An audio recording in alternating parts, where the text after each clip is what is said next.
So good morning everyone. Good morning everyone. Welcome to the class दोस्तों and welcome to this last paper, last part of your intermediate journey. हाँ दोस्तों, आपकी intermediate journey का आखिरी portion paper number 8B, 8वें paper का भी second हिस्सा इकोनॉमिक्स ऑफ फाइनेंस शुरू करने जा रहे हैं दोस्तों। यानी दोस्तों ये आखिरी पड़ाव है आपकी फाइनल की जर्नी से पहले का।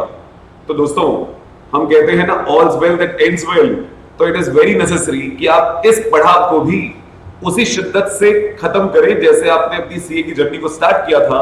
और जो मोटिवेशन आप देखते हैं सीए फाइनल में जाने के लिए, तो इसको भी टाइमली और ढंग से खत्म करना बहुत जरूरी है। सो दोस्तों, सब्जेक्ट के नाम पे पहले फोकस कर लेते हैं, economics of finance. Economics of finance नाम सुन के लगता है सर हम इकोनॉमिक्स पढ़ने वाले हैं। हाँ बिल्कुल, हम इकोनॉमिक्स पढ़ने वाले हैं। तो सर क्या ये फाउंडेशन जैसा होगा? वहां एक थ्योरी पेपर था इकोनॉमिक्स, राइट दोस्तों?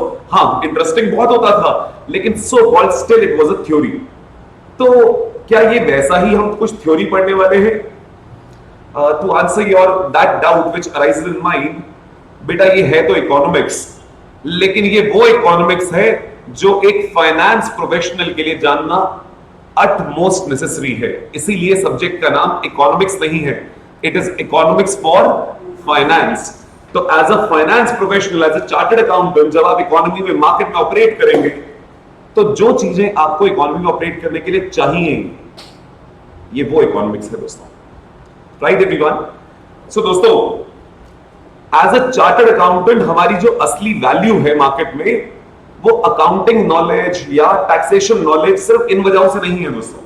हमारी असली नॉलेज है हमारी डिसीजन मेकिंग स्किल्स की वजह से, कि हम उन सिचुएशंस में डिसीजन ले पाते हैं जहां बाकी लोग कतराते हैं। जो बाकी लोग जिन सिचुएशन में डिसीजन नहीं ले पाते हैं, हम अपनी पूरी कंप्लीट नॉलेज के बेस पे वहां डिसीजंस ले पाते हैं। डिसीजंस बहुत बार ऐसे होते हैं दोस्तों कि मैं अपना बिजनेस कहां सेटअप करूं, या अगर मैं कंपनी में काम कर रहा हूं तो हम एक नई फैक्ट्री खोलना चाहते हैं, तो कहां वो फैक्ट्री खोलें। वो फैक्ट्री डोमेस्टिक हो सकती है, वो इंटरनेशनल एरिया में हो सकती है, तो किस कंट्री में खोले, या अगर अपने देश में खोल रहे हैं तो किस स्टेट में खोले। बहुत सारे ऐसे डिसीजंस लेने के लिए हमें फ्यूचर को फोरकास्ट करना होता है, और फ्यूचर अनसर्टेन है दोस्तों। हम लोग भगवान नहीं है, तो हम लोग डिसीजंस जो लेते हैं वो बहुत सारे पैरामीटर्स को इवैल्यूएट करके लेते हैं। और जो डिसीजंस हम ले रहे हैं दोस्तों, वो अपने एनवायरमेंट में ले रहे हैं। हम एक डिसीजन ले रहे हैं करंट एनवायरनमेंट के अंदर और फ्यूचर एनवायरनमेंट को प्रेडिक्ट करते हुए। एक बिजनेस ऑपरेट करता है इकोनॉमिक एनवायरनमेंट के अंदर भी दोस्तों। सो इकोनॉमिक एनवायरनमेंट में जब आप ऑपरेट करते हैं और इकोनॉमिक एनवायरनमेंट को फोरकास्ट करते हैं, तो बहुत सारे वेरिएबल्स के बारे में सोचने की जरूरत होती है। हमारी इकोनॉमी कहां जा रही है? आप लोगों ने कई बार ये वर्ड सुने होंगे, मेरे इकोनॉमी की जीडीपी। क्या ये वर्ड सुना दोस्तों? GDP, national income. सो बहुत सारे मैक्रो इकोनॉमिक एग्रीगेट्स सुनाई देते हैं कि देश का जीडीपी बढ़ रहा है या घट रहा है, ग्रोथ हो रही है, डीग्रोथ हो रही है, या स्लो पेस पे ग्रोथ हो रही है, एटसेट्रा एटसेट्रा। तो क्या अगर इंडिया की ग्रोथ स्टोरी ऊपर जाने वाली है, तो क्या मुझे इंडिया में इन्वेस्ट करना चाहिए? बाहर के इन्वेस्टर्स भी इंडिया में आ रहे हैं, क्योंकि India one of the fastest growing economies में से एक रहा है दोस्तों। तो ऐसा क्या वो लोग देखते हैं जिसके बेस पे वो ये डिसीजन लेते हैं कि इंडिया में हम पैसा लगाएं या ना लगाएं? वैसे ही जब हम यहां से बाहर पैसा लगाते हैं या हम कहीं भी डिसीजन लेते हैं, फाइनेंसिंग डिसीजन, तो what all economic aggregates we look at. साथ ही दोस्तों, जब हम इकोनॉमिक एनवायरनमेंट में ऑपरेट कर रहे हैं, तो there are some economic institutions which are operating to regulate us also. For example दोस्तों, गवर्नमेंट भी एक इंस्टीट्यूशन है जो हमें इंपैक्ट करती है। तो गवर्नमेंट की पॉलिसीज क्या है, गवर्नमेंट की इकोनॉमिक पॉलिसीज क्या है, वो सब चीजें हमारे डिसीजंस को इंपैक्ट करती हैं दोस्तों। शायद आप लोगों ने टैक्सेशन पढ़ते हुए वोडाफोन के केस का नाम सुना दोस्तों? वोडाफोन का केस, हाँ या ना? नहीं सुना तो बता दो दोस्तों, चैट बॉक्स में ऑनलाइन मित्रों। शिवाय कह रहे हैं सर मैंने सुना है। कि आप लोगों ने नाम सुना है? मैं ये नहीं कह रहा हूं कि आपको केस के बारे में पता है, but have you heard about that? आप जान के हैरान होंगे दोस्तों, कांग्रेस गवर्नमेंट के गिरने का एक बहुत बड़ा कारण उस वोडाफोन की जजमेंट को, वोडाफोन के केस को माना जाता है, राइट? वोडाफोन, अगर आप लोग थोड़ा सा अगर होश संभाला हो आप लोगों ने उस टाइम पे, अगर आपको याद हो, पहले एक कंपनी होती थी हचसन एसआर, हच बोलते थे दोस्तों, किसी को याद है दोस्तों? Ruias used to own that company. Hutch business बिक गया था वोडाफोन को, तो यानी वोडाफोन ने वो बिजनेस खरीद लिया था और वो इंडिया में आया that UK based company Vodafone. So Hutch converted into Vodafone rather being taken over by Vodafone. Now ये जो पूरी ट्रांजैक्शन हुई थी दोस्तों, ये इंडिया के बाहर हुई थी, यानी एक टैक्स हेवन में, टैक्स हेवन जहां पे टैक्सेस नहीं लगते ऐसे देश में वोडाफोन ने टैक्स प्लानिंग करके हचसन एसआर के शेयर्स खरीदे थे। ठीक है दोस्तों, लेकिन वो जो शेयर्स खरीदे थे वो एक फॉरेन कंपनी के शेयर्स थे, फॉरेन कंपनी के। उन्होंने प्रॉपर टैक्स प्लानिंग करी थी जिससे उन्हें इंडिया में टैक्स ना देना पड़े। लेकिन इंडियन टैक्स डिपार्टमेंट ने, यानी हमारा टैक्स डिपार्टमेंट, उन्होंने इस ट्रांजैक्शन के ऊपर टैक्स लगा दिया and they give some logic कि क्यों इस ट्रांजैक्शन पे टैक्स लगना चाहिए। और 20,000 करोड़ रुपए की डिमांड थी दोस्तों वोडाफोन के ऊपर, 20,000 करोड़ रुपीस, 20,000 करोड़ रुपए। एंड ऑफ कोर्स वोडाफोन ने इस ट्रांजैक्शन को चैलेंज किया कोर्ट में और वोडाफोन केस हार गई जूनियर कोर्ट्स में, हाई कोर्ट तक, ट्रिब्यूनल तक, सीआईटी अपील्स तक, हाई कोर्ट में भी वोडाफोन केस हार गई थी। लेकिन सुप्रीम कोर्ट में वोडाफोन ये केस जीती दोस्तों। हरीश साल्वे, अगर आप में से किसी ने नाम सुना हो, हरीश साल्वे साहब उनके लॉयर थे, very renowned lawyer, and he won the case for Vodafone. यानी 20,000 करोड़ रुपए बचा दिए थे दोस्तों, 20,000 करोड़। लेकिन हमारी गवर्नमेंट एडमेंट थी कि टैक्स लगाना है इस ट्रांजैक्शन पे, और हमारी गवर्नमेंट ने रिट्रोस्पेक्टिवली लॉ को ही चेंज कर दिया। 1961 इनकम टैक्स एक्ट इज 1961 दोस्तों, 1961 से इनकम टैक्स एक्ट चेंज कर दिया गया और ऐसी ट्रांजैक्शंस को टैक्स के दायरे में ले आए। यानी सुप्रीम कोर्ट की जजमेंट को ओवररूल कर दिया, नलिफाई कर दिया कि सुप्रीम कोर्ट जो जजमेंट दे रहा है वो लॉ के दायरे में दे रहा है। आपने लॉ ही चेंज कर दिया तो सुप्रीम कोर्ट की जजमेंट ओवररूल हो गई। अब आप बताइए, जब वोडाफोन इंडिया आया होगा तो क्या उनके फाइनेंस मैनेजर्स ने बहुत सारी टैक्स प्लानिंग करी होगी, बहुत सारा करंट सिचुएशन स्टडी किया होगा, क्या टैक्स रूल्स है, हम कहां ये ट्रांजैक्शन करें, टैक्स बचाएं, प्लानिंग करी होगी, इवेजन नहीं प्लानिंग करी होगी। लेकिन सरकार के एक डिसीजन ने वो सारी प्लानिंग को जीरो कर दिया दोस्तों। तो वोडाफोन तो फंस गया, लेकिन फिर गवर्नमेंट इन्वॉल्व हुई, यूके गवर्नमेंट इन्वॉल्व हुई इंडियन गवर्नमेंट से, बिकॉज इट वाज, एक तो वोडाफोन बहुत बड़ी कंपनी और तो सरकारें तक इन्वॉल्व हो गई। लेकिन सिर्फ वोडाफोन नहीं दोस्तों, उसके बाद का इंपैक्ट क्या था? अब जब एक देश की गवर्नमेंट ने अपने सेटल्ड लॉ को रिट्रोस्पेक्टिवली चेंज किया ताकि वो कुछ ट्रांजैक्शन जो पहले टैक्स के दायरे में नहीं आती थी अब आ जाए, तो उसका इंपैक्ट क्या हुआ दोस्तों? अब जो लोग इंडिया में आते हैं टैक्स प्लानिंग्स करके, पैसा लगाते हैं कि यहां से कुछ कमा के जाएंगे, अब वो लोग इंडिया में ट्रस्ट नहीं कर सकते।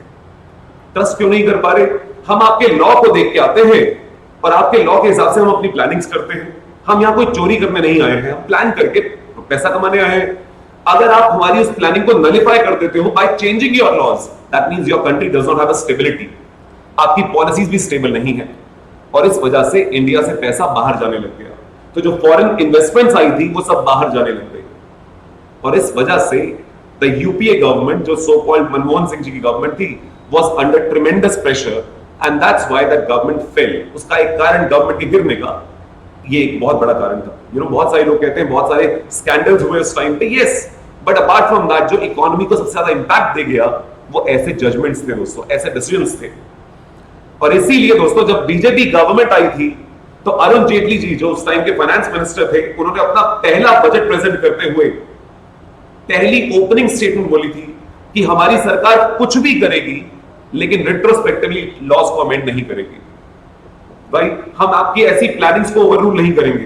एडमिनिस्ट्रेटिव चीजों के लिए हो सकता है हम कोई चीजें रिट्रोस्पेक्टिवली अमेंड करें, लेकिन टैक्स प्लानिंग्स को ओवररूल करने के लिए हम ऐसा कोई रिट्रोस्पेक्टिव कदम नहीं उठाएंगे।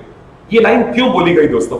He wanted to give confidence to the investors कि आइए हमारे देश में पैसा लगाइए, we have stable policies। तो अब आप बताइए दोस्तों, क्या सरकार जैसी इंस्टीट्यूशन आपके फाइनेंशियल डिसीजन को इंपैक्ट करती है दोस्तों? यस और नो? तो आप जानना चाहेंगे ना इन्वेस्टमेंट करने से पहले कि जिस देश में आप इन्वेस्टमेंट करना चाहते हैं, या अगर डोमेस्टिक इन्वेस्टमेंट कर रहे हैं तो जिस स्टेट में आप इन्वेस्टमेंट करना चाहते हैं वहां की सरकार की गवर्नमेंट पॉलिसीज क्या है? क्या आप जानना चाहेंगे दोस्तों? वैसे ही दोस्तों बहुत सारी और इंस्टीट्यूशंस ऑपरेट करती है इस एनवायरमेंट में। जैसे अगर मैं बैंकिंग सेक्टर की बात करूं तो रेगुलेटर है आरबीआई, तो रिजर्व बैंक ऑफ इंडिया भी इकोनॉमी को रेगुलेट कर रहा है through it's measures, through it's monetary policy. क्या वो हमें इंपैक्ट करती है दोस्तों? अगर मुझे पैसा चाहिए, लोन चाहिए, तो मैं बैंक जाता हूं, बैंकों से लोन लेता हूं दोस्तों। अब बैंक से जो मैं लोन ले रहा हूं वो फ्लोटिंग रेट में मिलते हैं। फ्लोटिंग रेट का मतलब लोन का जो इंटरेस्ट रेट है वो फ्लक्चुएट होता है। अब अगर आरबीआई अपने बेंचमार्क रेट्स जो है, जैसे आप लोगों ने शायद नाम सुना हो, repo rates, reverse repo rate, क्या ये नाम सुने हैं दोस्तों? अगर आरबीआई इन रेट्स को चेंज करता रहे, फ्लक्चुएट करता रहे, तो मेरा लोन भी फ्लक्चुएट होता है दोस्तों, उसका इंटरेस्ट रेट भी फ्लक्चुएट होता है, बिकॉज मेरे लोन का interest rate is benchmarked against those rates. तो अगर आरबीआई चेंजेस कर रहा है तो उसका इंपैक्ट मेरे ऊपर भी पड़ता है। So I need to be sure about कि आरबीआई क्या पॉलिसीज लेने वाला है, आरबीआई क्या कदम उठाने वाला है। So I need to look at, I need to predict, I need to forecast अलग अलग इकोनॉमिक इंस्टीट्यूशंस मुझे कैसे कैसे इंपैक्ट कर जाएंगे। क्या ये सब चीज जानना चाहोगे दोस्तों? एवरीवन। तो जब तक आप इन इकोनॉमिक इंस्टीट्यूशंस को, इकोनॉमिक वेरिएबल्स के बारे में आप नहीं समझेंगे, ये क्या रोल प्ले करते हैं आप इसके बारे में नहीं समझेंगे, तब तक एक फाइनेंस मैनेजर सही फाइनेंशियल डिसीजन नहीं ले सकता दोस्तों। एंड इन सब बातों को समझाने के लिए, आपको इन सब के बारे में जागृत करने के लिए, to make you aware about the nitty-gritties of such institutions, such macroeconomic aggregates and their policies, how that impact us, this subject was introduced, which is economics for finance. ये वो इकोनॉमिक्स है जो एज ए चार्टर्ड अकाउंटेंट मुझे day in day out चाहिए, ताकि मैं अपनी economy को समझ सकूं, कुछ और देश जहां मैं पैसा लगाना चाहता हूं उनको समझ सकूं, और अपने सही फाइनेंशियल डिसीजन ले सकूं। राइट एवरीवन, जल्दी से चैट बॉक्स में कंफर्म करो, क्या ये सब्जेक्ट का इतना सा बैकग्राउंड सबको समझ आता है? जल्दी जल्दी बोल दो बेटा। सो रिया, शिवाय, तरुण, तृप्ति, शिवाय कह रहा है ग्रेट सर। बेटा बिलीव मी, उसमें मेरी तरफ से कुछ ग्रेट नहीं है। The subject is very wonderful and it's wonderfully drafted. अगर आप सबको इससे मजा आए तो बिलीव मी दोस्तों, ये आपके कोर्स का चाहे आखिरी पोर्शन रखा गया है, लेकिन ये सबसे इंटरेस्टिंग पोर्शन में से एक होगा। एंड इसीलिए इसे सबसे इंटरेस्टिंग पोर्शन का क्लब भी किया गया है। फाइनेंशियल मैनेजमेंट जो अपने आप में एक बहुत इंटरेस्टिंग पेपर है, और उसके साथ इसे क्लब करना एक बहुत लॉजिकल चीज थी। फाइनेंशियल मैनेजमेंट कर रहे हैं और उसी के लिए हम इकोनॉमिक चीजें पढ़ रहे हैं, समझ रहे हैं। अब ईमानदारी से एक चीज बताइएगा दोस्तों, जब आप लोग कभी बिजनेस न्यूज देखते हैं या कोई बिजनेस न्यूज़पेपर देखते हैं या कोई नॉर्मल न्यूज़पेपर के अंदर बिजनेस न्यूज पढ़ते हैं, जहां यह लिख दिया जाता है कि गवर्नमेंट ने अपनी टैक्सेशन पॉलिसी में टैक्स रेट्स बढ़ा दिए, या सरकार इस चीज पे सब्सिडी दे रही है, या रिजर्व बैंक ने सीआरआर बढ़ा दिया, रेपो रेट बढ़ा दिया या घटा दिया, एटसेट्रा एटसेट्रा। क्या आपको ये सारी बातें पूरी समझ आती हैं दोस्तों? क्या जब कभी न्यूज़पेपर में ये लिखा जाता है कि इंडिया से कैपिटल, जो फॉरेन से कैपिटल आई थी, इन्वेस्टमेंट, फॉरेन इन्वेस्टमेंट, वो बाहर जा रही है, या इंडिया में फॉरेन इनफ्लोज आ रहे हैं, कैपिटल इनफ्लोज आ रहे हैं, क्या आपको इन सब की ये सारी बातें समझ आती हैं दोस्तों? ईमानदारी से बताइएगा, हाँ या ना? हमें पॉलिटिकल न्यूज सब समझ आती है, क्योंकि हमारे अंदर बसा दी गई है वो। आज हिंदू मुस्लिम चल रहा है, वो सब हमें समझ आता है, कहां हिंदू क्या मुस्लिम क्या चल रहा है, क्योंकि पूरे दिन हमें यही दिखाया जाता है। लेकिन एज अ फाइनेंस प्रोफेशनल हमें चीज जो ज्यादा इंपैक्ट करती है वो है वो बिजनेस न्यूज दोस्तों। राइट, हमारी स्टॉक मार्केट क्यों इतना फ्लक्चुएट कर रही है, क्यों कभी बढ़ जाती है, क्यों कभी घट जाती है, क्या चीजें हैं जो उसे इंपैक्ट कर रही है, वो सारी बातें क्या हमें समझ आनी चाहिए? क्या बिजनेस न्यूज़पेपर पढ़ते हुए हमें नींद नहीं आनी चाहिए? ऐसा होना चाहिए दोस्तों कि हम वो आर्टिकल पढ़ रहे हैं और हमें वो चीज सारी समझ आए, वो टर्मिनोलॉजी समझ आए। अगर आप चाहते हैं वो चीज समझ आए तो ये सब्जेक्ट उसी के लिए बनाया गया है।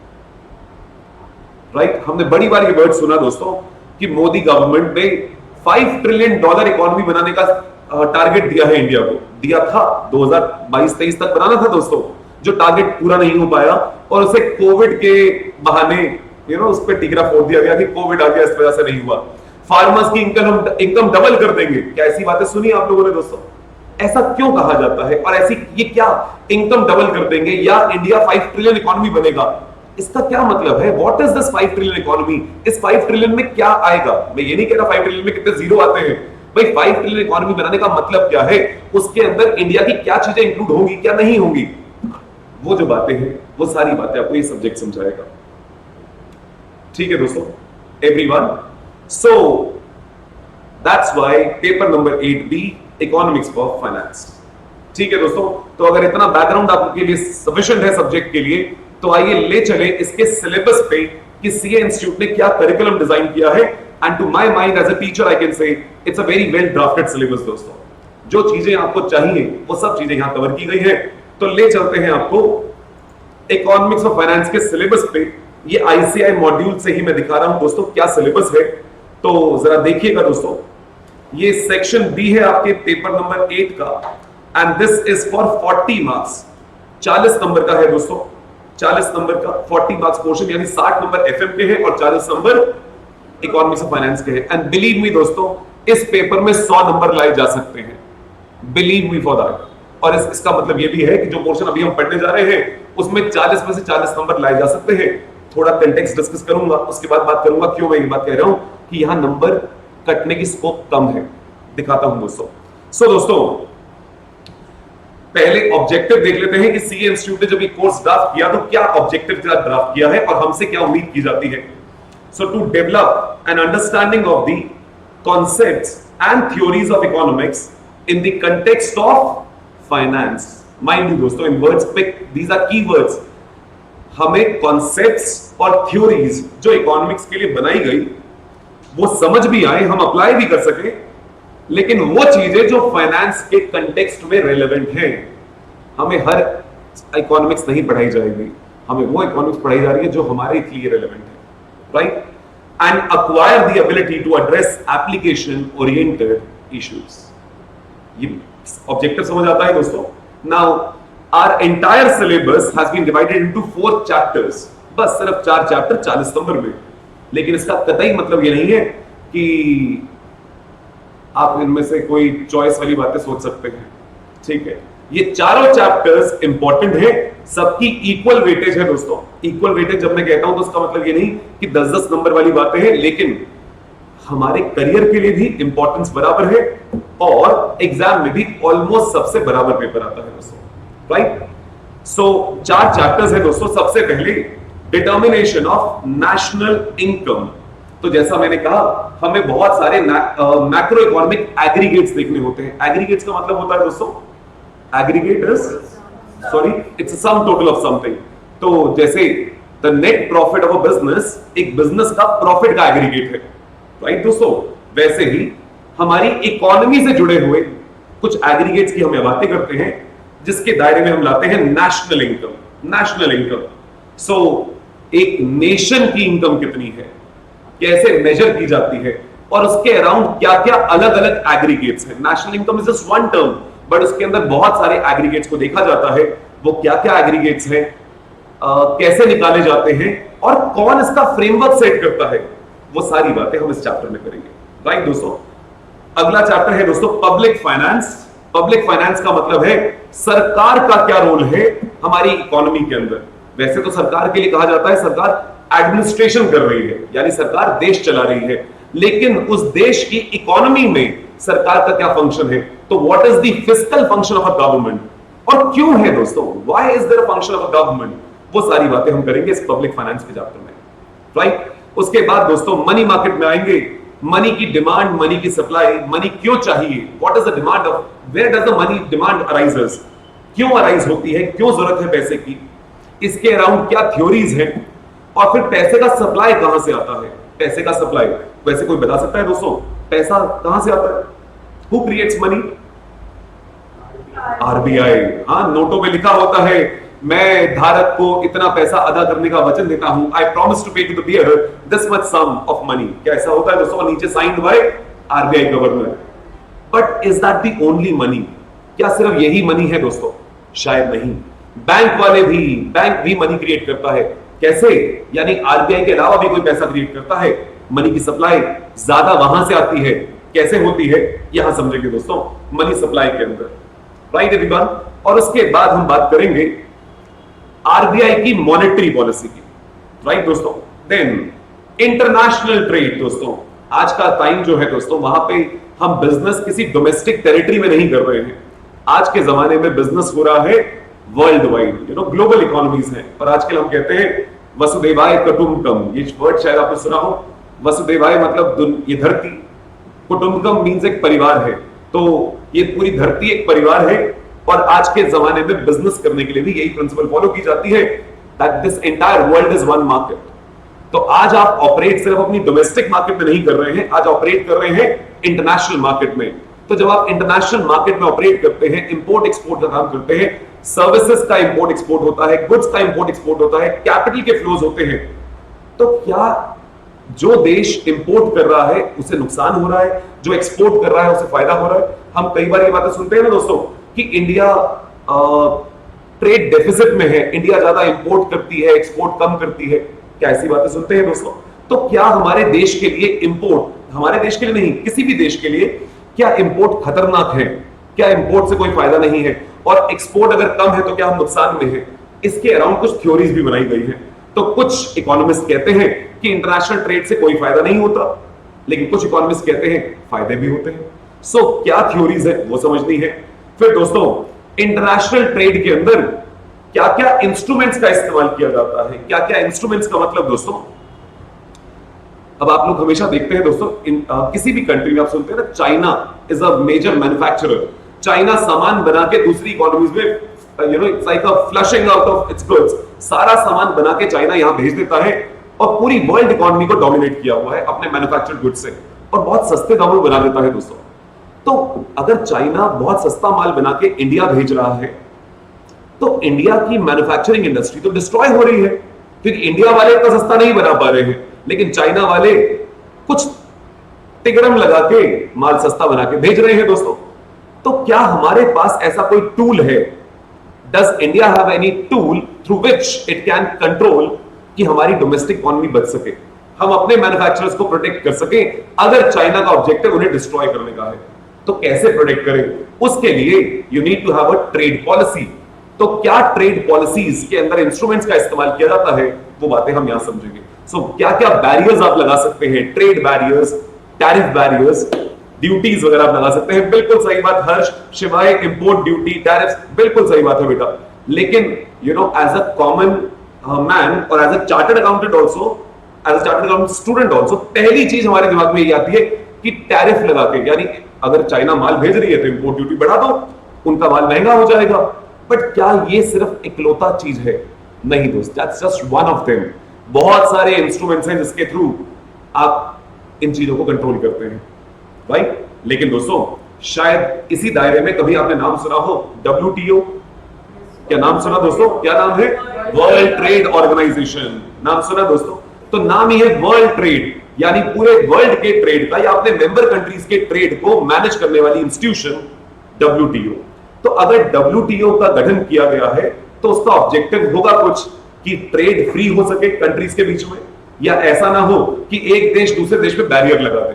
तो WTO कुछ रूल सेट करता है जिसके दायरे में ये इंटरनेशनल ट्रेड कंडक्ट किया जाता है। तो अगला जो टॉपिक हम देखने वाले हैं वो इसी बारे में होगा, ट्रेड नेगोशिएशंस, जिसमें हम यही बातें समझेंगे दोस्तों कि कुछ बहुत सारे देशों द्वारा मल्टीलैटरल इंस्टीट्यूशंस बनाई गई, जैसे WTO is one of them. अब WTO के दायरे में तो बहुत सारी कंट्रीज आ गई दोस्तों, तकरीबन 200 मेंबर कंट्रीज हैं WTO की, राइट? अब WTO के अगर इतने सारे मेंबर्स हैं तो इतने सारे देशों को साथ लेके चलना भी आसान काम नहीं होता। तो इसीलिए क्या किया जाता है, जैसे कुछ देश मिलके कुछ छोटे कार्टेल भी बना लेते हैं। कार्टेल इन द सेंस, जैसे ASEAN, ASEAN is association of south east Asian Nations. तो इंडोनेशिया, मालदीव्स, ये सब कंट्रीज, ऐसी कुछ आइलैंड्स, छोटी छोटी कंट्रीज ने मिलके एक ग्रुप बना लिया आपस की अंडरस्टैंडिंग के बेस पे, ASEAN, association of south east Asian Nations. ठीक है दोस्तों, तो इन्होंने आपस के ट्रेड के लिए कुछ रूल्स अग्री किए कि अगर इंडोनेशिया से माल मालदीव जा रहा है या इंडोनेशिया से माल थाईलैंड जा रहा है तो क्या रूल्स होंगे, क्या टैरिफ्स लगाए जाएंगे, क्या टैरिफ फ्री कर दिया जाएगा। तो these are termed as trade negotiations, जहां पर आपने बड़े लेवल का प्लेटफॉर्म बनाया बहुत सारे देशों का जैसे WTO, फिर आपने कुछ छोटे ग्रुप्स बनाए जैसे आसियान वगैरह। ओपेक कंट्रीज सुना आप लोगों ने दोस्तों? ओपेक क्या है दोस्तों? ये ओपेक ऑयल प्रोड्यूसिंग जो इकोनॉमीज है उनका एक ग्रुप बना दिया गया दोस्तों, राइट? ओपेक कंट्रीज कहते हैं हम उसे। Now these OPEC is also one group of countries which have come together to run their business, कि वो अपने रूल्स खुद आपस में सेट कर लेते हैं कि हम बाहर वालों के साथ कैसे ट्रेड करेंगे। That's all a trade negotiation, right? अब ट्रेड नेगोशिएशन 200 कंट्रीज में हो सकता है, जैसे WTO जैसा platform. It can happen in a group of countries like ASEAN etcetera, like OPEC etcetera. It can also happen between two countries, जैसे मान लीजिए इंडिया और यूके, ये दो लोग आपस में ट्रेड नेगोशिएट कर रहे हैं कि हमारे बीच का ट्रेड किन शर्तों पे होगा। हम आपके इन गुड्स पे ड्यूटी नहीं लगाएंगे, आप हमारे इन गुड्स पे ड्यूटी मत लगाएंगे। शायद लड़के जो लोग खासकर बॉयज जो लोग बाइक्स वगैरह ज्यादा पसंद करते हैं, शायद आप लोगों को अगर याद हो, ये न्यूज कभी आप लोगों ने सुनी हो, हार्ले डेविडसन, क्या ये बाइक का नाम सुना आप लोगों ने? Harley Davidson is actually an American bike, it's an American company दोस्तों। बहुत महंगी बाइक है दोस्तों, राइट? महंगी इसलिए है क्योंकि इंडिया में जब वो इंपोर्ट होती है तो उसमें बहुत सारी ड्यूटीज लगाई जाती है, राइट? और इंडिया ने कुछ टाइम पहले, एक डेढ़ साल पहले, कोविड के टाइम की बात होगी दोस्तों, इंडिया ने हार्ले डेविडसन पे, हाँ हर्ष कह रहे सर 8 लाख की बाइक है, हाँ मेरे बच्चे, और बढ़ा दी गई थी अभी ड्यूटीज वगैरह बढ़ा दी, तो इंडिया ने उस पर ड्यूटीज बढ़ा दी। इंडिया ने कहा it's a demerit good, luxury goods है तो ड्यूटीज बढ़ा दो, तो इंडिया ने उस पर ड्यूटीज बढ़ा दी दोस्तों। अब क्या हुआ? अमेरिका ने रिटेलिएट किया, अमेरिका ने हमारे गुड्स पे ड्यूटीज बढ़ा दी। वो कह रहे हैं तुम हमारे गुड्स पे ड्यूटी बढ़ा रहे हो, हम तुम्हारे गुड्स पे, ये तो चलता रहेगा दोस्तों। तो that's why you need trade negotiations. पर कई बार दोस्तों आप सबने ऐसा फील किया होगा कि हमारे करंट प्रधानमंत्री जी मोदी जी, ऐसा लोग कहते हैं ना, बाहर ही जाते रहते हैं, फॉरेन टूर पे ही रहते हैं, उन्हें इंडिया का पानी सूट नहीं करता, लोग ऐसी ऐसी बातें बोल देते हैं। लेकिन दोस्तों जरा सोच के देखो, अगर एक इंडियन प्रधानमंत्री अमेरिका जा रहा है 2 दिन के टूर पे, वो 2 दिन में क्या अमेरिका घूम लेगा क्या? और वो 2 दिन में बेचारा पूरे दिन तो मीटिंग्स में होता है। So where is he going for, what is he going for? वो जा रहे हैं इन ट्रेड नेगोशिएशंस के लिए। और जब ये लोग जाते हैं ना दोस्तों, तो ये अकेले नहीं जा रहे होते, इनके साथ हमारा पूरा बिजनेस कार्टेल जा रहा होता है। आधी जगहों पे इनके साथ अंबानी जा रहे होते हैं, अदानी जा रहे होते हैं, टाटा जा रहे होते हैं, ताकि वहां के काउंटर पार्ट्स के साथ ट्रेड नेगोशिएट हो सके। हमें उनसे क्या चाहिए, उन्हें हमसे क्या चाहिए, ये सब बातों पे नेगोशिएशंस हो सके। And that's why a very interesting chapter on trade negotiation, थोड़ी हिस्ट्री ट्रेस करता हुआ क्या क्या हुआ है। उसके बाद दोस्तों अब एक चिंता जो आपके दिमाग में और डाली जाती है, हमारा रुपया गिर रहा है, हमारा रुपया गिर रहा है, हम सड़क पे ढूंढने लग जाते हैं, अरे मिला ही नहीं, लोगों ने कहा गिरा, हम सड़क पे ढूंढ रहे हैं लेकिन मिला नहीं। रुपया गिर रहा है का मतलब रुपी डेप्रिशिएट हो रहा है, रुपी डी वैल्यू हो रहा है, क्या ऐसा सुनते हो दोस्तों? तो डॉलर महंगा हो रहा है। कभी एक जमाने में जब हम आजाद हुए थे, 15 अगस्त 1947 के दिन $1 $1 का था दोस्तों। $1 was $1, और आज $1 78 79 टच कर रहा है दोस्तों। यस, आज से अगर आप 2000s के जो अर्ली टाइम था, 2000 का स्टार्ट हुआ था दोस्तों, dollar was 40 odd rupees, 42 44 rupees। 20 सालों के अंदर डबल हो गया, 79 तक पहुंचा दिया है। तो ऐसा क्या हो रहा है दोस्तों कि हमारा रुपी डेप्रिशिएट हो रहा है या डी वैल्यू हो रहा है? इन वर्ड्स में भी क्या फर्क है, वो सारी बातें समझेंगे। क्या कुछ चीजें सरकार डेलिबरेटली करवा रही है? क्या सरकार खुद इसको डेप्रिशिएट होने दे रही है, या कुछ और फैक्टर्स भी हैं जो इसे इन्फ्लुएंस कर रहे हैं? क्या हमें ये बातें समझ आनी चाहिए? और अगर हमें नहीं आएगी तो किसको आएगी दोस्तों? इसीलिए ये सब बातें समझाने के लिए हम पढ़ेंगे a chapter on exchange rates and it's economic effects. ठीक है दोस्तों। एंड फाइनली, भाई कुछ भी करना है पैसा चाहिए, पैसा। और पैसा हमारे जैसे डेवलपिंग कंट्रीज में पैसा है लिमिटेड। तो पैसा, अगर बिजनेस हमारे देश को बढ़ाना है तो बाहर से पैसा लाना बड़ा जरूरी है। ऑफ कोर्स पैसा हमारे यहां से बाहर भी जाता है, लेकिन ज्यादा पैसा हमें यहां लाने की जरूरत है। तो जो इंटरनेशनल कैपिटल फ्लोज होते हैं, इंटरनेशनल फंडिंग होती है, वो किस किस फॉर्म में होती है, वो सारी बातें यहां समझेंगे दोस्तों। क्या हर पैसा जो इंडिया में आता है वो इंडिया की ग्रोथ स्टोरी में कंट्रीब्यूट करता है, या कुछ पैसा सिर्फ प्रॉफिट कमाने के लिए आता है और चला जाता है? तो कौन सा पैसा हमारे लिए अच्छा है, कौन से पैसे को एनकरेज करना है, वो सारी बातें यहां समझेंगे। Is that okay everyone? Chat box में एक बार जल्दी से कंफर्म करो दोस्तों, क्या ये सिलेबस समझ आता है आप लोगों को?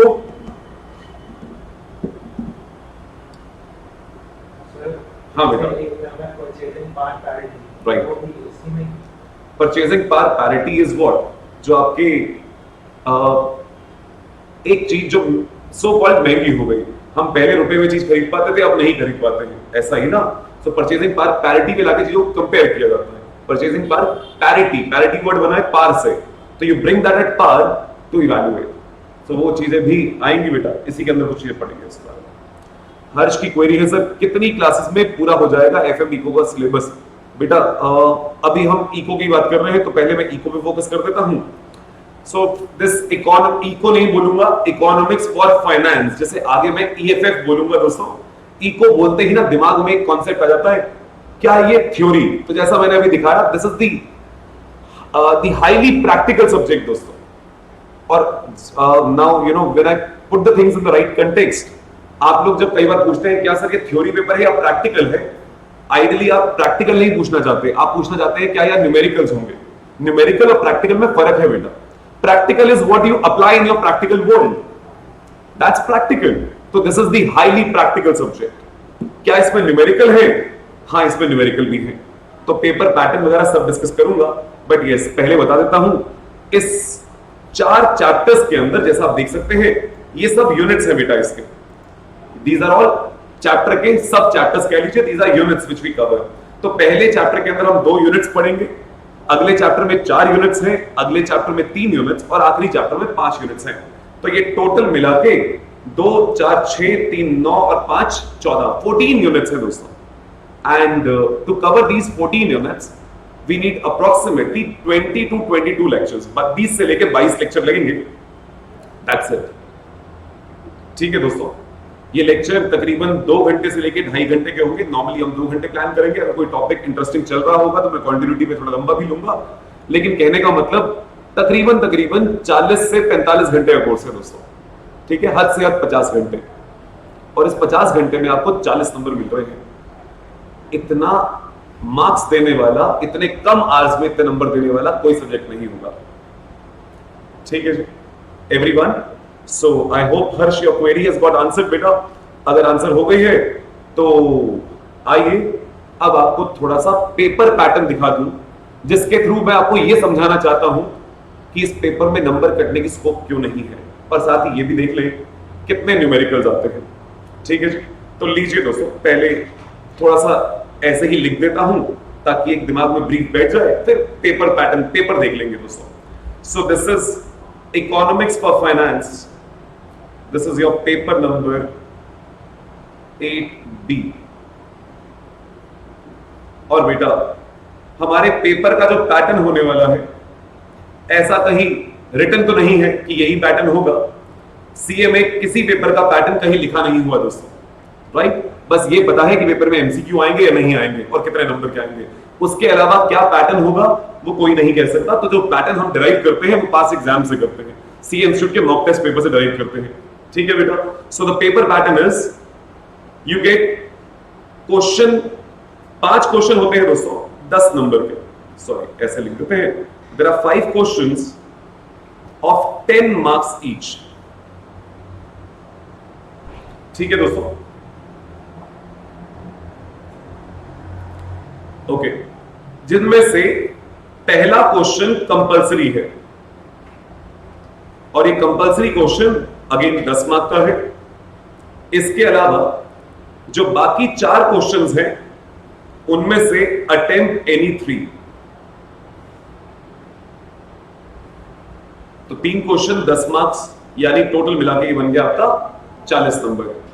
पेपर इसका मतलब देख के लगता है 50 नंबर का आता है और 50 में से 40 करने होते हैं, नहीं दोस्तों, पेपर 52 मार्क्स का आता है। हाँ, 50 से भी 2 नंबर ज्यादा होते हैं। एक क्वेश्चन में इंटरनल चॉइस होती है, 2 नंबर वर्सेस 2 नंबर, तो एक सब पार्ट्स में चॉइस होती है। तो इसीलिए मैं कह रहा हूं पेपर आता है 52 मार्क्स का और हमें सिर्फ 40 नंबर करने हैं, आराम से हो जाता है दोस्तों। लेकिन ये जो क्वेश्चंस होते हैं 10-10 नंबर वाले, इन 10 नंबर के अंदर यूजुअली ये होता है दोस्तों 2-3 2-3, मतलब 2 नंबर के 2 पार्ट्स होते हैं, 3 नंबर के 2 पार्ट्स होते हैं। कभी कभी कुछ क्वेश्चंस में एक 5 नंबर, एक 3 नंबर, एक 2 नंबर भी हो सकता है, बट नॉर्मली 2 नंबर 3 नंबर वाले क्वेश्चंस होते हैं। इसका मतलब ये भी हुआ दोस्तों कि अगर 2 नंबर 3 नंबर में हमें कुछ अंग्रेजी लिखनी भी पड़ी, सो कॉल्ड थ्योरी लिखनी पड़ी या कोई कॉन्सेप्ट समझाना भी पड़ा, तो आपको क्या लगता है बहुत कुछ लिखना होगा? These are short answers. तो इसका मतलब अगर आप टू द पॉइंट आंसर देते हैं, आपने कॉन्सेप्ट ढंग से समझाया, एग्जाम्पल लिख दिया, 2-3 नंबर में एग्जामिनर कहां काट लेगा नंबर। इसलिए मैं बार बार कहता हूं इस सब्जेक्ट में मार्क्स कटने की स्कोप नहीं होती है अगर आपने अभी मेहनत करी है और रिविजन बार बार करके आप गए हैं। ठीक है दोस्तों, लेकिन इस 2-3-2-3 का एक साइड इफेक्ट भी है कि इसका मतलब बहुत सारे क्वेश्चंस होते हैं, सब पार्ट्स मिला दूं तो बहुत सारे बन जाते हैं दोस्तों, राइट? तो इसका मतलब है अंदर से घुस घुस के भी क्वेश्चन आ जाता है। इसलिए पढ़ना सब कुछ है दोस्तों, समझना सब कुछ है, रिवाइज सब कुछ करना है, तभी आप इस एग्जाम के लिए रेडी होंगे। पेपर कुछ बच्चे कहते हैं पेपर लेंदी हो जाता है, लेकिन बेटा बिलीव मी फॉर दैट, इस 40 नंबर में तकरीबन 12 से 15 नंबर न्यूमेरिकल्स होते हैं। न्यूमेरिकल्स पिछले 2 अटेम्प्ट से तकरीबन 17 नंबर के न्यूमेरिकल्स आए हैं दोस्तों। तो अगर 40 में से 17 न्यूमेरिकल्स हैं, और न्यूमेरिकल यहां बहुत छोटे होते हैं, बहुत मजेदार होते हैं, ऑफ कोर्स अगर पढ़ाई पूरी करी हो तो 17 नंबर आप कितनी जल्दी इकट्ठे कर लेंगे आपको पता भी नहीं चलेगा दोस्तों। ये 17 नंबर के लिए बिलीव मी 17 से 20 मिनट में इकट्ठे हो जाते हैं। ठीक है, तो इसका मतलब पेपर लेंदी नहीं होता है। ठीक है मेरे बच्चे, हाँ देखने में लगता है कि पार्ट्स बहुत सारे हैं, लेकिन ऐसा लेंदी नहीं होता है। और ऑफ कोर्स बेटा एग्जाम के लिए आप तब तक तैयार नहीं है जब तक आप अपने मॉक टेस्ट नहीं देते हैं, पूरा कोर्स खत्म नहीं करते हैं, तब तक आप एग्जाम के लिए रेडी नहीं है। तो वो पेपर आपको लेंदी ना लगे, वो जिम्मेदारी मेरी है, रोल आपने निभाना है कि आप पेपर्स प्रैक्टिस करें। ठीक है जी, तो आइए जरा फटाफट से पेपर दिखा देता हूं ताकि पेपर का पैटर्न आपके दिमाग में चला जाए। ये है बेटा मई 2022 का paper. Is it visible everyone? क्या स्क्रीन पे आप लोग क्लियरली विजिबल है एवरीवन? हाँ, ओके। सो देखिए दोस्तों, मैं सिर्फ ईएफएफ का सेक्शन दिखा रहा हूं, सेक्शन बी दिखा रहा है दोस्तों। इससे पहले सेक्शन ए होता है विच इज फाइनेंशियल मैनेजमेंट का, तो ये सेक्शन बी 40 नंबर का है दोस्तों, 40 मार्क्स। और पढ़ लीजिए, question number 7 is compulsory, answer any 3 questions from the rest. तो 7th क्वेश्चन 3 नंबर न्यूमेरिकल है, फिर 3 नंबर की एक थ्योरी है, 2 नंबर की थ्योरी है, 2 नंबर की थ्योरी है। 10 नंबर कंपल्सरी क्वेश्चन, 3 नंबर उसमें आए न्यूमेरिकल के। अगला question 3 number 2 number 3 number 2 number, जो इसका आखिरी 2 नंबर है वो न्यूमेरिकल है, वो एक न्यूमेरिकल है दोस्तों। ठीक है जी, अगला क्वेश्चन 3-2-3-2, इसमें जो 3-2-3 है, 3 वो सेकंड 3 जो है बी पार्ट का फर्स्ट पार्ट, ये न्यूमेरिकल है। कितने हो गए न्यूमेरिकल्स अभी तक? सॉरी, ऊपर 3 नंबर पहले और 2 नंबर यहां और 3 नंबर यहां, तो टोटल 8 नंबर अभी तक न्यूमेरिकल हो गए दोस्तों, राइट? इसके बाद ये लीजिए, ये फिर 3-2-3-2 और इसमें ये 3 नंबर फिर न्यूमेरिकल है। ठीक है जी, ये 3 नंबर और बहुत ही आसान न्यूमेरिकल है बी का फर्स्ट पार्ट। कितने नंबर हो गए न्यूमेरिकल्स में? 11। ये लीजिए दोस्तों, ये 11th क्वेश्चन, ये 3 नंबर फिर न्यूमेरिकल है, ये 3 नंबर फिर न्यूमेरिकल है। तो नेट नेट कहने का मतलब दोस्तों, आप पेपर में जो अटेम्प्ट करेंगे न्यूमेरिकल्स वो तकरीबन 12 से 15 नंबर मान के चलिए, 15 मार्क्स के अराउंड आप न्यूमेरिकल में कर सकते हैं पेपर। ठीक है जी, और ये न्यूमेरिकल कोई भी जो है दोस्तों, ये जितने नंबर का है उतने ही टाइम में खत्म हो जाता है। मतलब अगर 2 नंबर का है तो 2 मिनट में हो जाएगा, 3 नंबर का है तो 3 मिनट में हो जाएगा। तो ये टाइम सेविंग वाले होते हैं। तो जहां छोटे छोटे पार्ट्स में लिखने में टाइम लगता है, ये न्यूमेरिकल्स आपका टाइम बचा देते हैं, ऑफ कोर्स अगर पहले पढ़ाई करी है तो क्या पेपर का पैटर्न समझ आता है सबको दोस्तों, ऑल ऑफ यू? तो चलें फिर इस जर्नी की शुरुआत करें, ऑल ऑफ यू आ जाओ फिर। सर हम तो कब से इंतजार कर रहे हैं, आ जाओ। ये लीजिए दोस्तों, तो बेटा पहला चैप्टर नेशनल इनकम के बारे में, और उसका पहला यूनिट में स्टार्ट करने जा रहा हूं नेशनल इनकम अकाउंटिंग के बारे में। मैं एक बार सिलेबस पे आपको वापस लेके चल रहा हूं। हमारा जो पहला यूनिट था डिटर्मिनेशन ऑफ नेशनल इनकम, उसमें हम 2 यूनिट्स पढ़ने वाले हैं, जिसमें से आज पहला यूनिट स्टार्ट कर रहा हूं, जिसमें हम मैक्रो इकोनॉमिक एग्रीगेट्स क्या हैं, उनकी मेजरमेंट कैसे होती है, नेशनल इनकम की मेजरमेंट कैसे होती है, वो बातें समझेंगे। और एक और यूनिट होगा दोस्तों केनीजियन थ्योरी के बारे में। क्या ये नाम कभी सुना है, केन्स? शायद कभी 12th में इस नाम से रूबरू हुए हो आप लोग। हाँ, ओके। बट केन्स की थ्योरी, हाँ, अरे कोई कह रहा है फादर थे केन्स, बिल्कुल सही बात है बेटा। और सही मायने में दोस्तों, ऐसा ही नहीं कि उन्हें मॉडर्न इकोनॉमिक्स का फादर कहा गया। क्यों केन्स को फादर कहा गया? और आज तकरीबन 90 ऑड इयर्स हो चुके हैं उनकी थ्योरी को। आज भी उनकी थ्योरी, 90 सालों के अंदर बड़ी बार उनकी थ्योरी पे क्वेश्चंस भी उठे हैं, लेकिन कोविड हो या 2008 का आया रिसेशन हो, हर बार उनकी थ्योरी सही पाई गई है। सो चाहे इतने चैलेंजेस उठे, लेकिन 90 साल जिसके अंदर हमारी दुनिया कहां से कहां पहुंच गई, लेकिन उनकी थ्योरी आज भी सही पाई जाती है। तो इसीलिए उन्हें फादर ऑफ मॉडर्न इकोनॉमिक्स कहा जाता है, one of the most influential economist Keynes. तो केन्स की थ्योरी के बारे में हम यहां बात करेंगे, जिसे मास्टरपीस कहा जाता है दोस्तों, एब्सोल्यूट मास्टरपीस। तो समझेंगे दोस्तों क्या कहा था केन्स ने ऐसा, जिसने क्लासिकल इकोनॉमिस्ट या नियो क्लासिकल इकोनॉमिस्ट का वर्जन चेंज कर दिया, जिसने दुनिया को एक सिचुएशन को देखने का एक नया नजरिया दिया कि ऐसा क्यों होता है। वो बातें समझेंगे इस दूसरे यूनिट में। लेकिन वहां तक जाने के लिए, केन्स ने जो थ्योरी दी थी वहां तक पहुंचने के लिए पहले हमें समझना है नेशनल इनकम के बारे में। ठीक है जी, और इसीलिए पहला यूनिट नेशनल इनकम अकाउंटिंग। हो सब मेरे साथ, ऑल ऑफ यू? ओके दोस्तों, तो क्या ये टर्म सुनी है आप लोगों ने कभी, नेशनल इनकम? एवरीवन, क्या समझ आता है? What does these words sound to you? क्या मतलब देते हैं आपके कानों पे? ये कंट्री की इनकम है, नेशन की इनकम है, राइट दोस्तों? सुनने में ऐसा ही लगता है, बिल्कुल सही बात भी है। बस इन्हीं वर्ड्स को और समझाते हुए एक फ्रेमवर्क बनाया गया कि कैसे ये देश की इनकम मेजर की जानी है, और वो है नेशनल इनकम। बिल्कुल सही बात हर्ष, कंट्री की इनकम है, तो कैसे है, कैसे निकाली जाती है, क्या आता है इसके अंदर, वो बातें हमें समझनी है दोस्तों।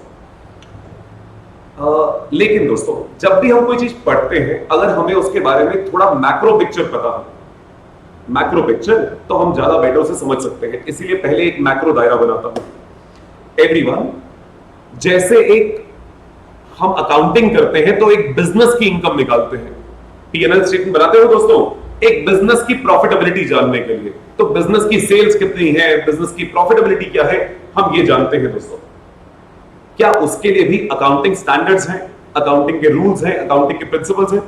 एवरीवन, तो आप एक बिजनेस की प्रॉफिटेबिलिटी जानना चाहते हैं ताकि आप एक बिजनेस की परफॉर्मेंस को इवैल्यूएट कर सकें, उसे देख सकें कि जो बिजनेस में डिसीजंस लिए जा रहे हैं वो कितने एफिशिएंट हैं, वो डिसीजन सही है या नहीं है, वो फ्रूटफुल है या नहीं है। तो मैनेजमेंट जो काम कर रही है उसके सही रिजल्ट्स रीड भी हो रहे हैं या नहीं हो रहे हैं। क्या एक देश के लिए भी आप क्या देश की परफॉर्मेंस को इवैल्यूएट नहीं करना चाहोगे? Would you want to evaluate the performance of a country? Would you want to see India कैसा परफॉर्म कर रही है vis-a-vis China, vis-a-vis America?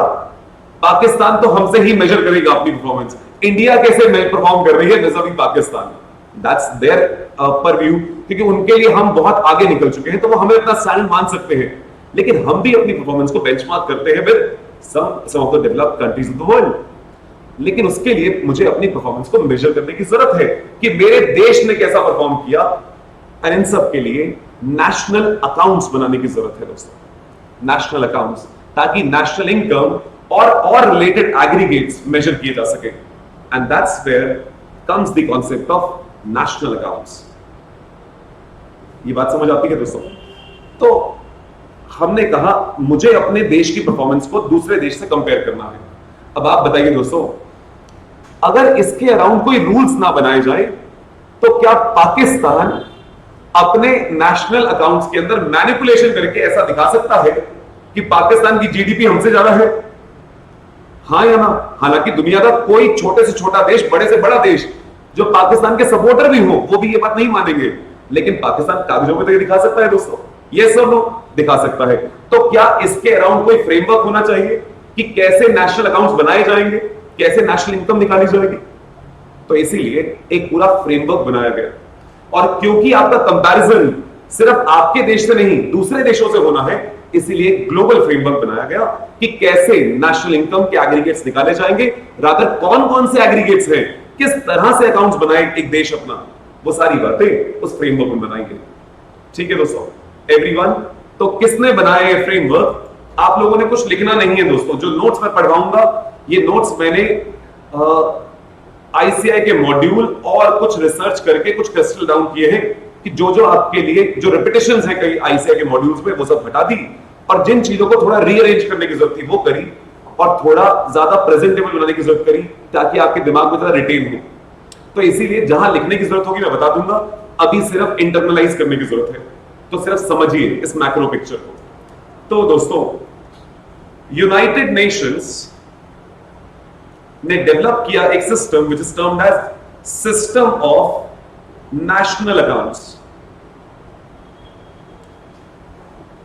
National accounts जिसे कहा जाता है दोस्तों शॉर्ट में SNA, system of national accounts. तो इसे हम कहते हैं UNSMA, UN system of national accounts. तो यूनाइटेड नेशंस के रिप्रेजेंटेटिव देशों के लिए यूनाइटेड नेशंस के कुछ अप्रूव्ड बॉडी ने एक सिस्टम बनाया जिसे बहुत सारी बॉडीज से अप्रूव कराया गया, जैसे वर्ल्ड बैंक वगैरह। इन सब ने भी सिस्टम को वेरीफाई किया, वेट किया कि हम ये सिस्टम अडॉप्ट करना चाहते हैं और वर्ल्ड वाइड ये सिस्टम अडॉप्ट हो गया दोस्तों, जिसे कहते हैं सिस्टम ऑफ नेशनल अकाउंट्स।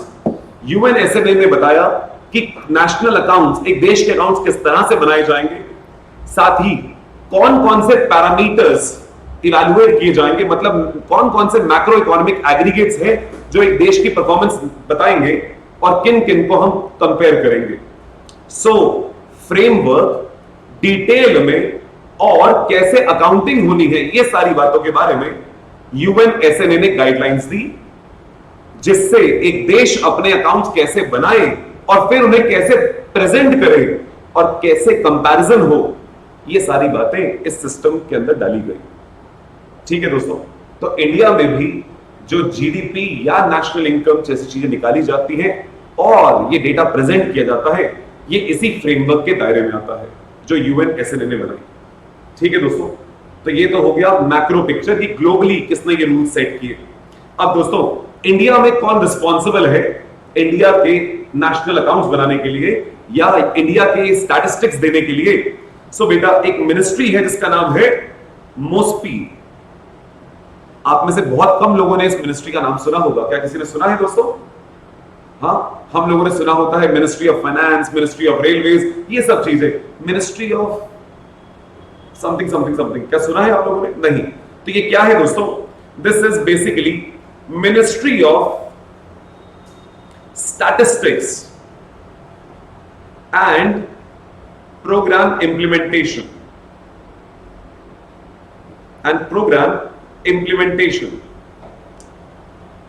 तो सरकार की एक मिनिस्ट्री है दोस्तों जिसका नाम है ministry of statistics and programme implementation.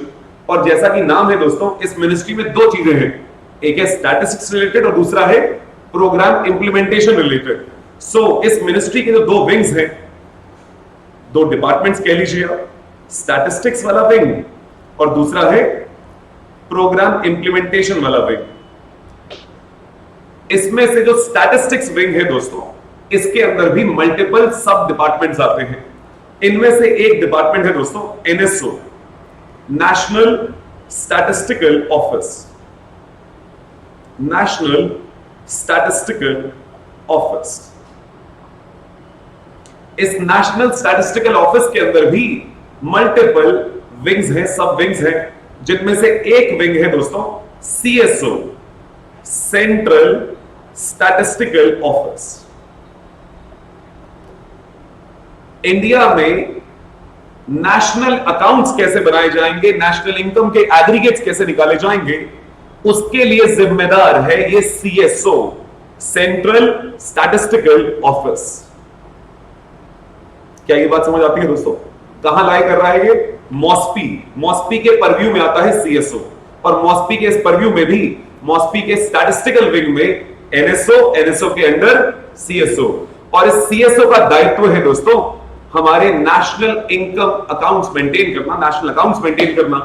उसके लिए क्या रूल्स होंगे, क्या गाइडलाइंस होगी, कैसे बनाए जाएंगे, वो सारी बातों को देखना।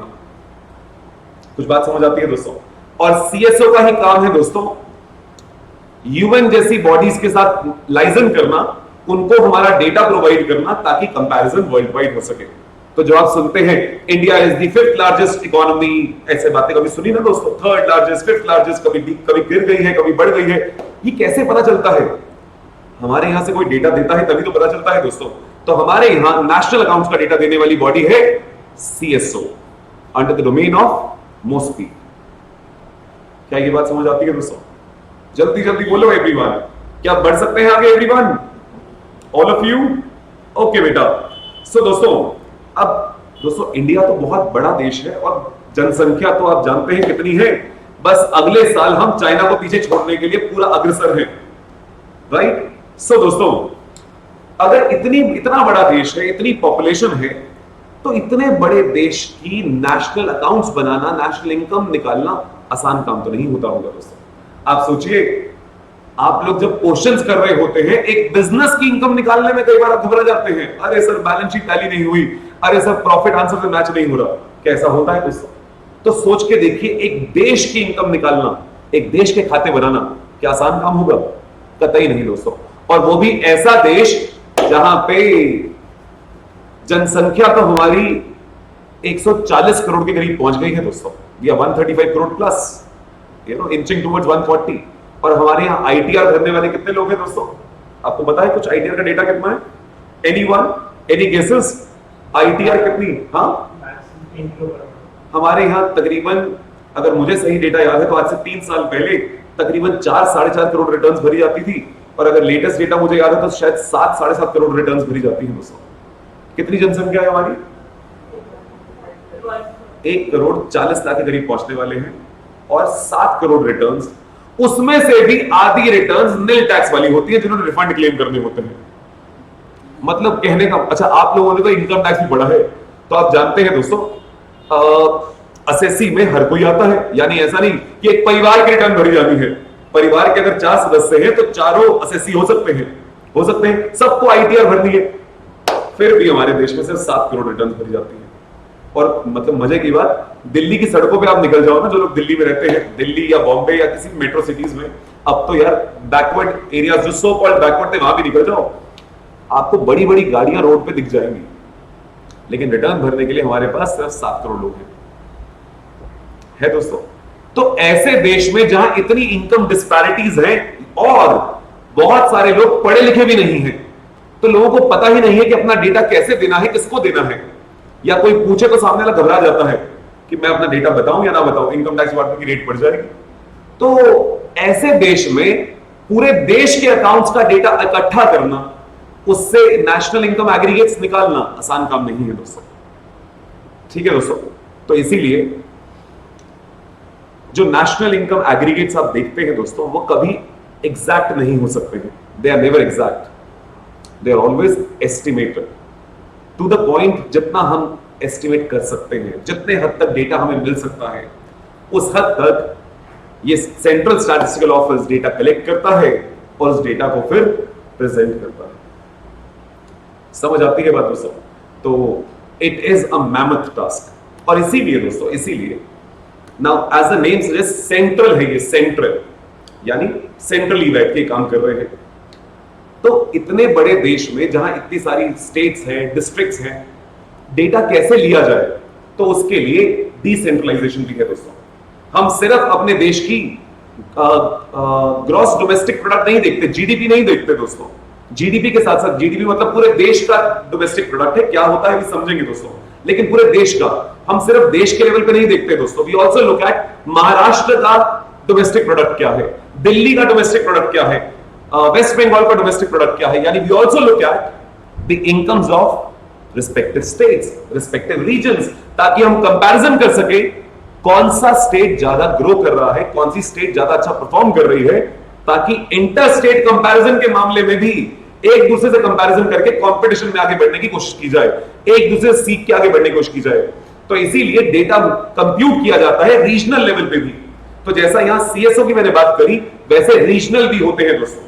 So you have directorate of economics eight state level also, जो ये डेटा प्रोवाइड करते हैं। Directorate of economics and statistics, DES बोलते हैं हम, आगे बातें करेंगे इसके बारे में।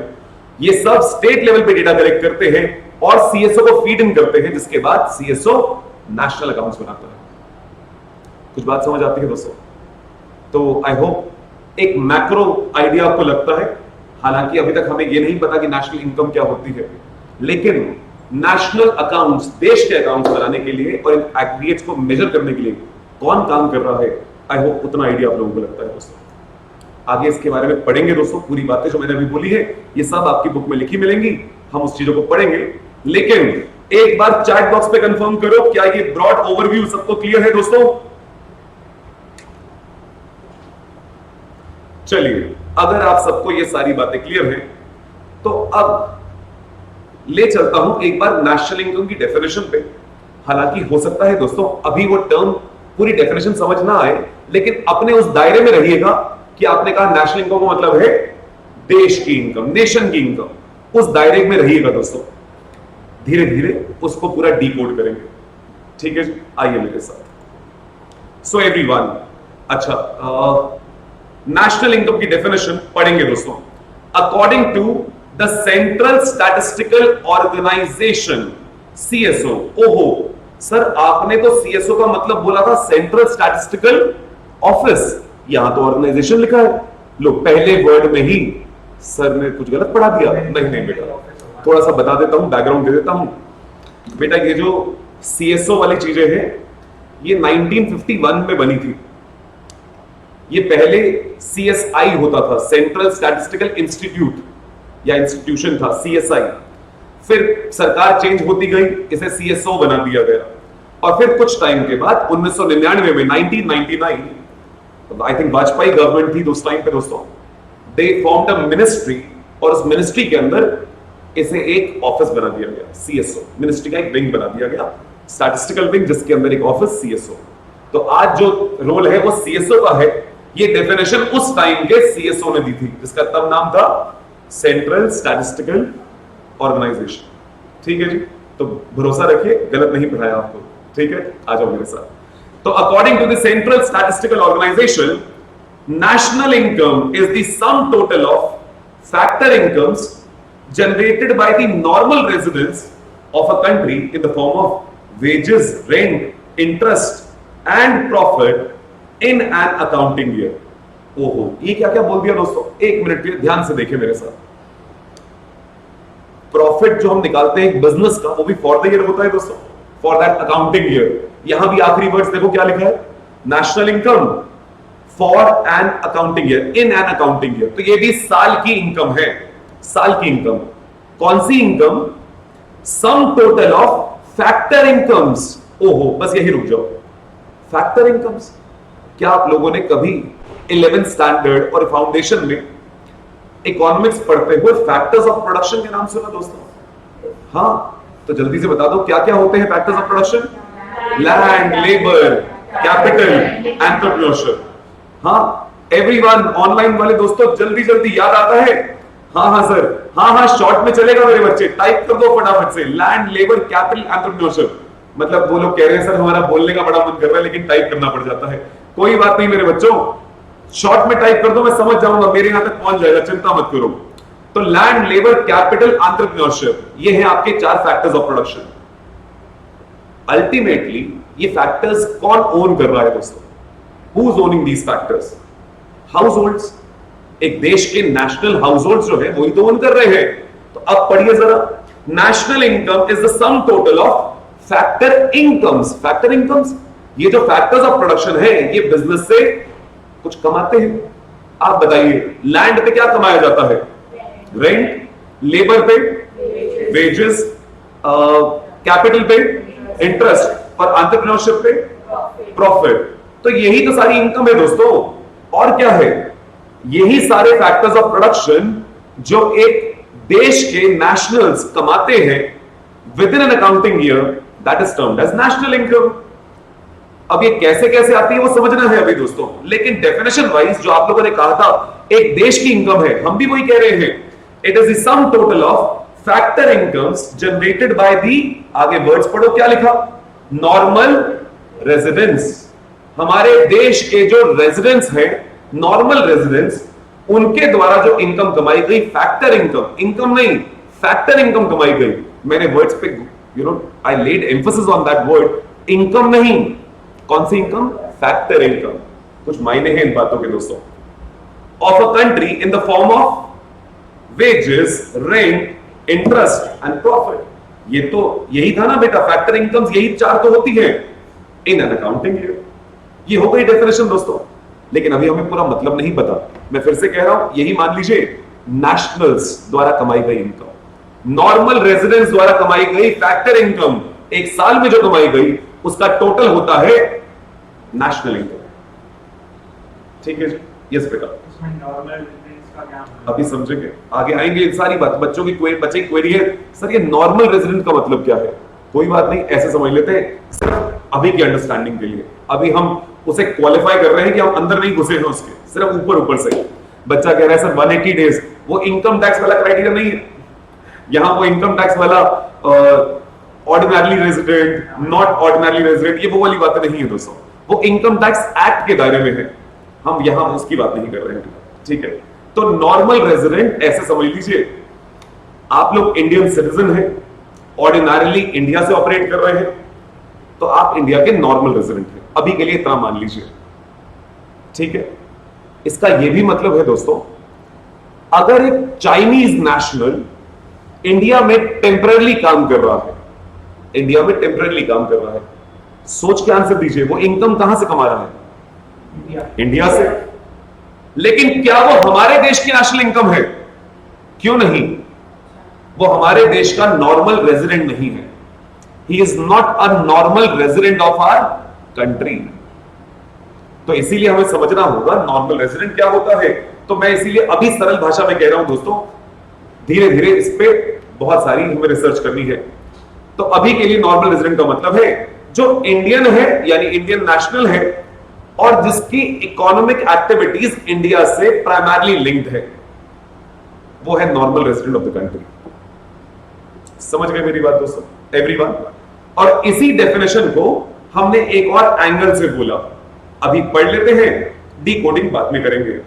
National income is defined as the net value of all final economic goods and services produced within the domestic territory of a country in an accounting year plus the net factor income from abroad। ओहो, क्या ये words कुछ कानों पे आपके आवाज देते हैं दोस्तों? कभी बचपन में पढ़ा था NFIA, net factor income from abroad, बस तब भी समझ आता था, ऐसी बात नहीं कि तब समझ नहीं आया था। लेकिन अब जब आप सीए के दायरे में आ चुके हैं, शायद ये शब्द ज्यादा बढ़िया समझ आएंगे दोस्तों। लेकिन अभी का टाइम नहीं है। वो डेफिनेशन पढ़ ली, एक बार दोबारा पढ़ दीजिए, एक बार दोबारा पढ़ दीजिए दोस्तों। It is the net value of all final. ओहो, दो कुछ वर्ड्स आए दोस्तों, नेट। तो हमें समझना होगा ये नेट क्या बला है, यानी कुछ ग्रॉस भी होता होगा, तो नेट क्या बला है वो समझेंगे। उसके अलावा फाइनल इकोनॉमिक गुड्स, ओहो हो, क्या जैजी वर्ड्स यूज करते हैं। इकोनॉमिक गुड्स तो कुछ नॉन इकोनॉमिक भी होते होंगे। अगर हम ये बात समझ लें तो हमें समझ आ जाएगा कि नेशनल इनकम में क्या आना है। और वर्ड लिखा फाइनल इकोनॉमिक गुड्स, मतलब कुछ गुड्स ऐसे भी होंगे जो फाइनल नहीं होंगे, वो नेशनल इनकम में नहीं आएंगे। तो हमें बस इन्हीं सब कॉन्सेप्ट्स पे घुस जाना है। अगर घुस गए तो ये डेफिनेशन पे वापस आएंगे और तब आप ही कहेंगे इस डेफिनेशन का एक वर्ड आपको समझ आता है। अभी नहीं आएगा दोस्तों, जब तक आप इन वर्ड्स के मायने नहीं समझ लेंगे। ठीक है, और उसके बाद आगे भी देखिए, all final economic goods and services produced within the domestic territory।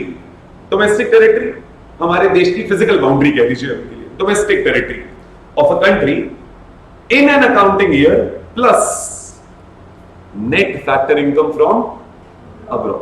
हमारे देश की डोमेस्टिक टेरिटरी के दायरे में जो goods and services final economic produce किए गए, उनकी net value plus NFIA, net factor income from abroad. बस अभी के लिए इतना काफी है। मुझे पता है दोस्तों अभी इन वर्ड्स के अंदर आप घुस भी नहीं पाए हैं, लेकिन अभी घुसना ऑब्जेक्टिव भी नहीं है। लेकिन ये वर्ड्स कुछ आपके दिमाग में डालने थे, कुछ नेट है, कुछ इकोनॉमिक है, कुछ फाइनल है, डोमेस्टिक टेरिटरी है, कुछ NFIA है। आगे जाते जाते इन सब वर्ड्स को डीकोड करेंगे, फिर वापस इस डेफिनेशन पे लेके आऊंगा। ठीक है जी एवरीवन। लेकिन दोस्तों अभी तक जितनी मैंने इस सब्जेक्ट की चर्चा करी और जो मैंने नेशनल इनकम के बारे में थोड़ी बहुत ही बातें करी, उससे हमें एक बात तो समझ आनी चाहिए दोस्तों कि नेशनल इनकम अकाउंट्स या नेशनल अकाउंट्स इंपॉर्टेंट है और क्यों इंपॉर्टेंट है। तो आइए दोस्तों एक टॉपिक पढ़ने जा रहे हैं, usefulness and significance of national income estimates. Mind you दोस्तों I have used the words national income estimates क्योंकि मैंने कहा नेशनल इनकम कभी एग्जैक्ट नहीं हो सकती। आप जब इतने बड़े देश की इनकम निकालने जा रहे हैं वो कभी एग्जैक्ट नहीं हो सकती, अनुमानित होती है, एस्टिमेटेड होती है, and that's why we are looking at the importance of national income estimates. तो जो हम नेशनल इनकम के अलग अलग एग्रीगेट्स मेजर करते हैं, नेशनल इनकम मेजर करते हैं, उसको क्यों मेजर कर रहे हैं, क्या इंपॉर्टेंस है, वो समझने जा रहे हैं। तो नेशनल इनकम की जितना अभी तक हमने मतलब समझा उससे हम ये बातें कर पाएंगे दोस्तों। तो आइए मेरे साथ पहला पॉइंट पढ़े दोस्तों, the first importance analysing and evaluating the short run performance of an economy. क्या यही से हम शुरू हुए थे दोस्तों? बिजनेस के अकाउंट्स क्यों बनाए जाते हैं? ताकि बिजनेस की परफॉर्मेंस मेजर कर सके। तो नेशनल अकाउंट्स क्यों बना रहे हो दोस्तों? ताकि एक नेशन की परफॉर्मेंस को, एक इकोनॉमी की परफॉर्मेंस को आप मेजर कर सके। पहला point, is that okay everyone? बढ़ूं आगे, नेक्स्ट वन दोस्तों।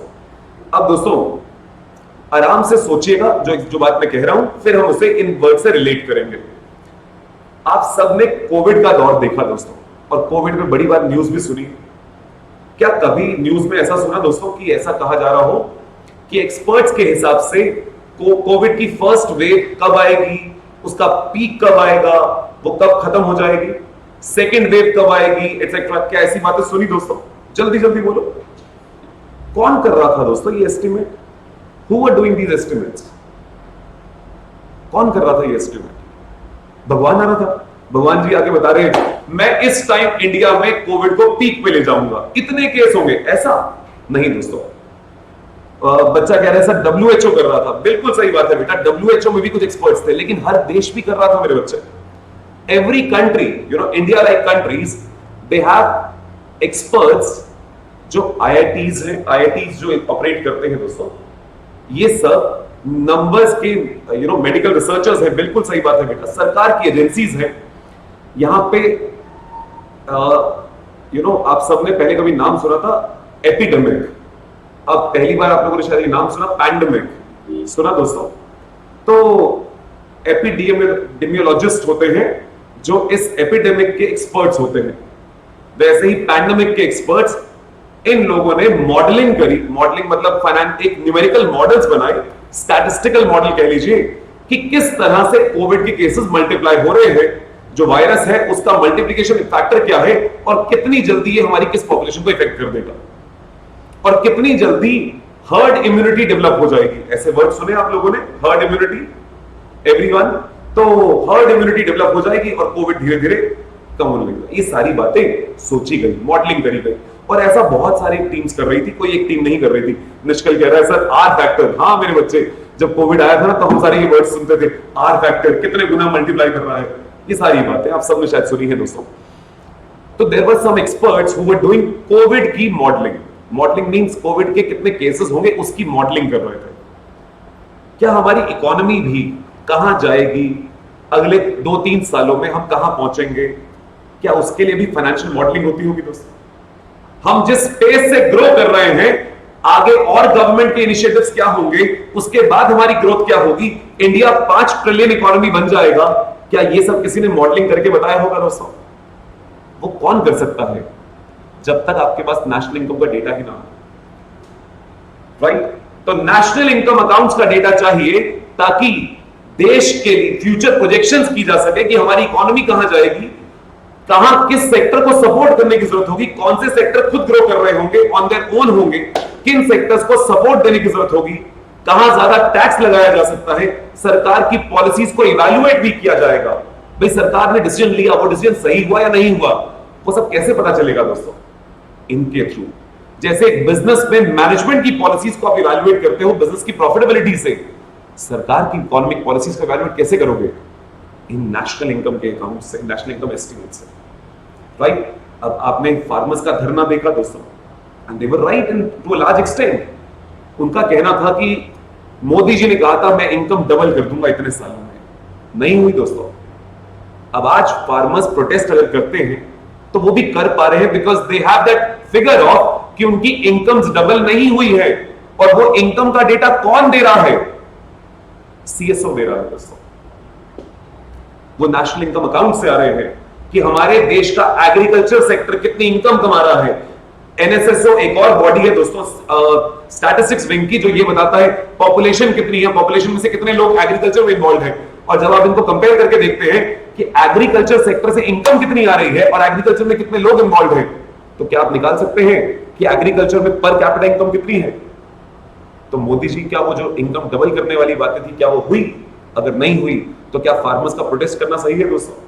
कुछ हद तक सही है, कुछ चीजों के लिए वो बिल्कुल सही थे, अपने हक में थे दोस्तों। मैं किसी बात को सपोर्ट नहीं कर रहा हूं। मैं जब यहां पढ़ाता हूं तो मैं नॉन पॉलिटिकल फ्रेमवर्क से पढ़ाता हूं दोस्तों, राइट? हाँ, जिसकी कोई अच्छी बातें हैं वहां जरूर तारीफ भी कर देता हूं, लेकिन ना मैं प्रो बीजेपी हूं ना मैं प्रो कांग्रेस हूं। ये ऐसा इसलिए कह रहा हूं दोस्तों, मतलब मजे की बात ऐसा भी हो जाता है कई बार कि फैमिली में ना, हमारे फैमिलीज के अंदर इतना ज्यादा पॉलिटिक्स की चर्चा होती है, और अगर एक फैमिली बीजेपी को सपोर्ट करती है, मान लो अमित सर ने राहुल गांधी की तारीफ कर दी, अमित सर का पढ़ाया जितना मर्जी समझ आ रहा हो, लेकिन अमित सर प्रो गांधी है, इनसे नहीं पढ़ना भाई। इसीलिए आई एम न्यूट्रल, मैं पॉलिटिक्स में नहीं इन्वॉल्व होता हूं। हाँ, कोई अच्छी पॉलिसीज हो तो मैं तारीफ जरूर करता हूं, और हर गवर्नमेंट की कुछ अच्छी पॉलिसीज रही है, कुछ खराब पॉलिसीज रही है, ठीक है जी। हाँ, सो ऑल ऑफ यू पढ़ाने को देखना, चलो आ जाओ आगे। और पढ़ाने पे ही फोकस होना चाहिए दोस्तों, हमारा पॉलिटिकल इंक्लिनेशन अभी नहीं होना चाहिए, ठीक है जी। आ जाइए सामने। सो सेकंड पॉइंट अब पढ़िए दोस्तों, it provides quantitative basis for macroeconomic modeling and analysis for assessing and choosing economic policies and for objective statement as well as evaluation of government's economic policies। दोबारा से पढ़े दोस्तों, provides quantitative basis, numbers का data बता रहा है दोस्तों, quantitative data दे रहा है for macroeconomic modeling। अगर हमारी ग्रोथ, जीडीपी ग्रोथ इस रेट पे हो रही है तो हम कितने सालों में 5 ट्रिलियन इकोनॉमी बन पाएंगे, वो सब मॉडलिंग आप तभी कर सकते हैं जब ये डेटा आपके पास हो। उसके अलावा and analysis for assessing and choosing economic policies. सरकार जो इकोनॉमिक पॉलिसीज बनाती है, क्या सरकार के पास बहुत सारे ऑप्शंस होते होंगे दोस्तों कि सरकार ये भी कर सकती है, सरकार ये भी कर सकती है, यस और नो? एग्जाम्पल लेता हूं दोस्तों, आप सबने सुना होगा शायद बजट के टाइम पे सिगरेट्स के ऊपर टैक्स बढ़ा दिया जाता है। क्या ऐसा सुना दोस्तों? हाँ या ना? कभी बजट तो हम सुनते ही नहीं, अब सुनोगे, ये सब पढ़ने के बाद आप जरूर सुनोगे दोस्तों। हाँ, बजट में ना सरकार अपना रेवेन्यू बढ़ाने के लिए, लिकर हो गया, लिकर तो सेंट्रल गवर्नमेंट के अंदर नहीं आता है, प्राइमरली स्टेट सब्जेक्ट होता है, but tobacco is a central government subject. तो स्टेट गवर्नमेंट हर साल टोबैको पे टैक्स बढ़ा देती थी, ड्यूटीज बढ़ा देती थी, ठीक है। और कंपनीज लाइक आईटीसी, मेरे मुंह से आप इस कंपनी का नाम बहुत बार सुनते हैं, फाइनेंशियल मैनेजमेंट में हो, अकाउंट्स में हो, क्योंकि मैंने इस कंपनी में कुछ साल काम किया है, लेकिन उस पॉइंट ऑफ व्यू से बात नहीं कर रहा हूं, सिर्फ एक एग्जांपल के तौर पे देखिए। हर साल सरकार सिगरेट पे टैक्स बढ़ा देती थी, क्योंकि सिगरेट को सिन गुड्स कहा जाता है, सिन प्रोडक्ट है, यानी डीमेरिट गुड्स है, तो नेगेटिव वैल्यू है, इसीलिए सरकार टैक्स बढ़ा के डिस्करेज कर रही है, सो कॉल्ड डिस्करेज।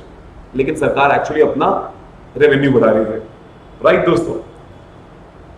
अब पिछले 2 सालों से, अगर मुझे सही याद है 2 या 3 साल हो गए, इस साल भी नहीं बढ़ाया, पिछले 2 से 3 सालों से सरकार ने सिगरेट्स पे कोई ड्यूटी नहीं बढ़ाई है।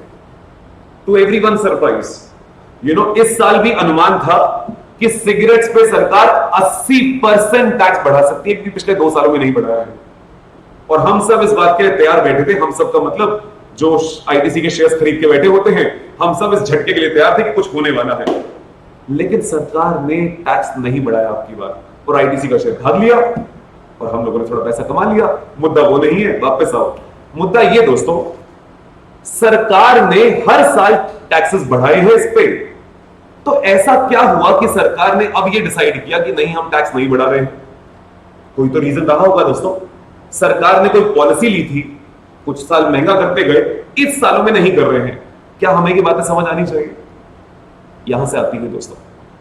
अब जब ये सारी बातें देखी गई दोस्तों, तो एक डेटा एनालाइज किया गया, जिस डेटा के अंतर्गत ये पाया गया कि चाहे आप सिगरेट्स पे टैक्सेस बढ़ाए जा रहे हो, थोड़ा आईटीसी की सेल अफेक्ट जरूर हो रही है बट ज्यादा नहीं हो रही है, लेकिन फिर भी इंडिया में टोबैको कंजम्पशन बढ़ती जा रही है।